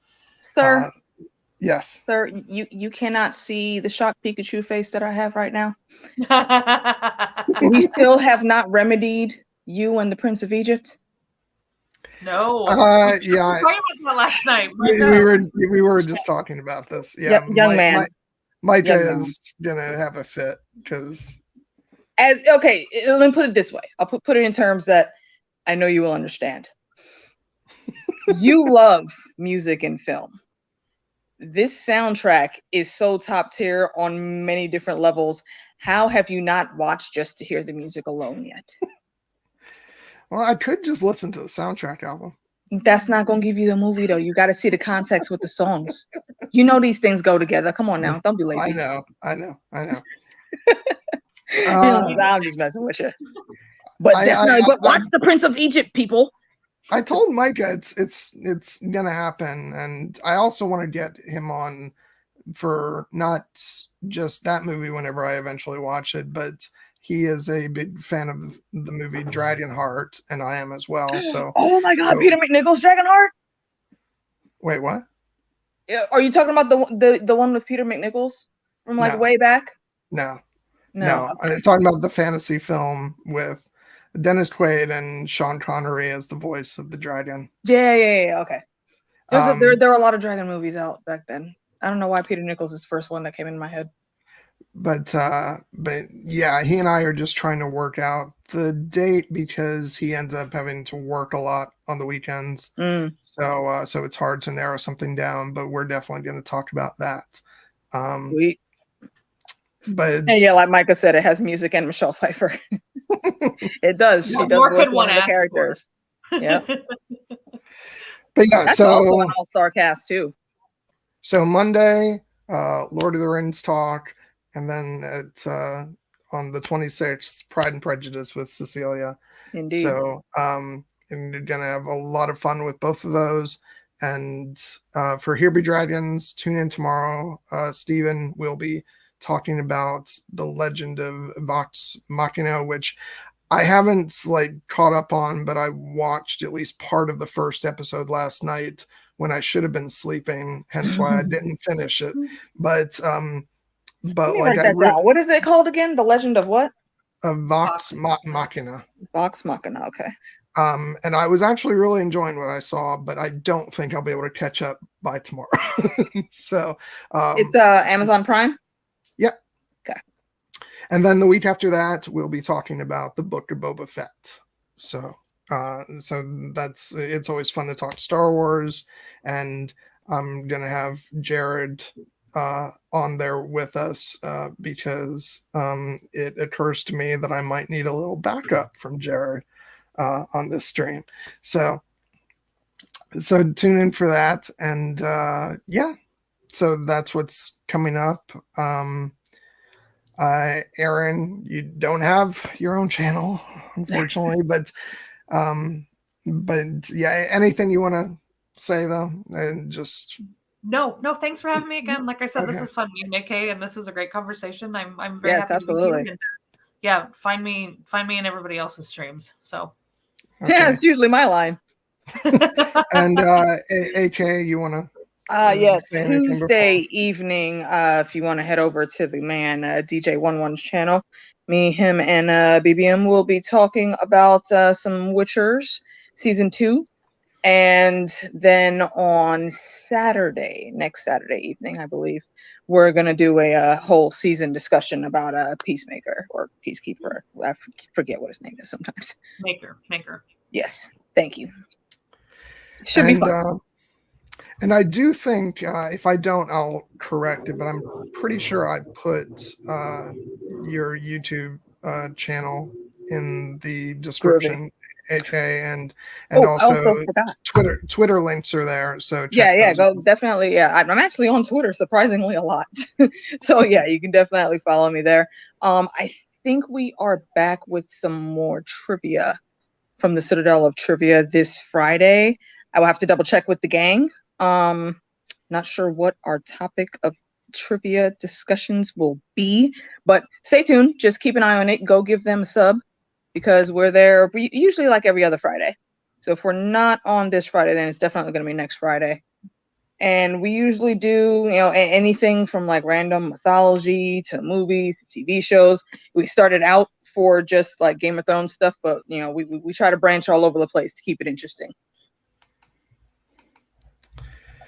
So come show us all of your nerd knowledge. Excellent. Yeah, and I guess that's it. Thank you guys both once again for coming on for this. It was a lot of Always a fun, pleasure. and yeah, it was great to have this be the first stream back for the year. Because I had been quite exhausted after the end of last year, and then we had HereBeCon and all that other stuff. So I was like, I'm just gonna hold off till February. And of course, now I find myself working a lot more hours than I had been at work. So The real world don't stop for the streams. yeah, exactly.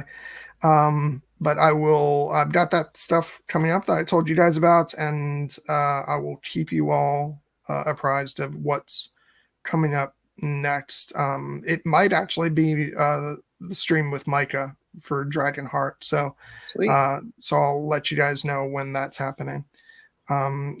Thank you everybody in the chat for joining us for this, and also.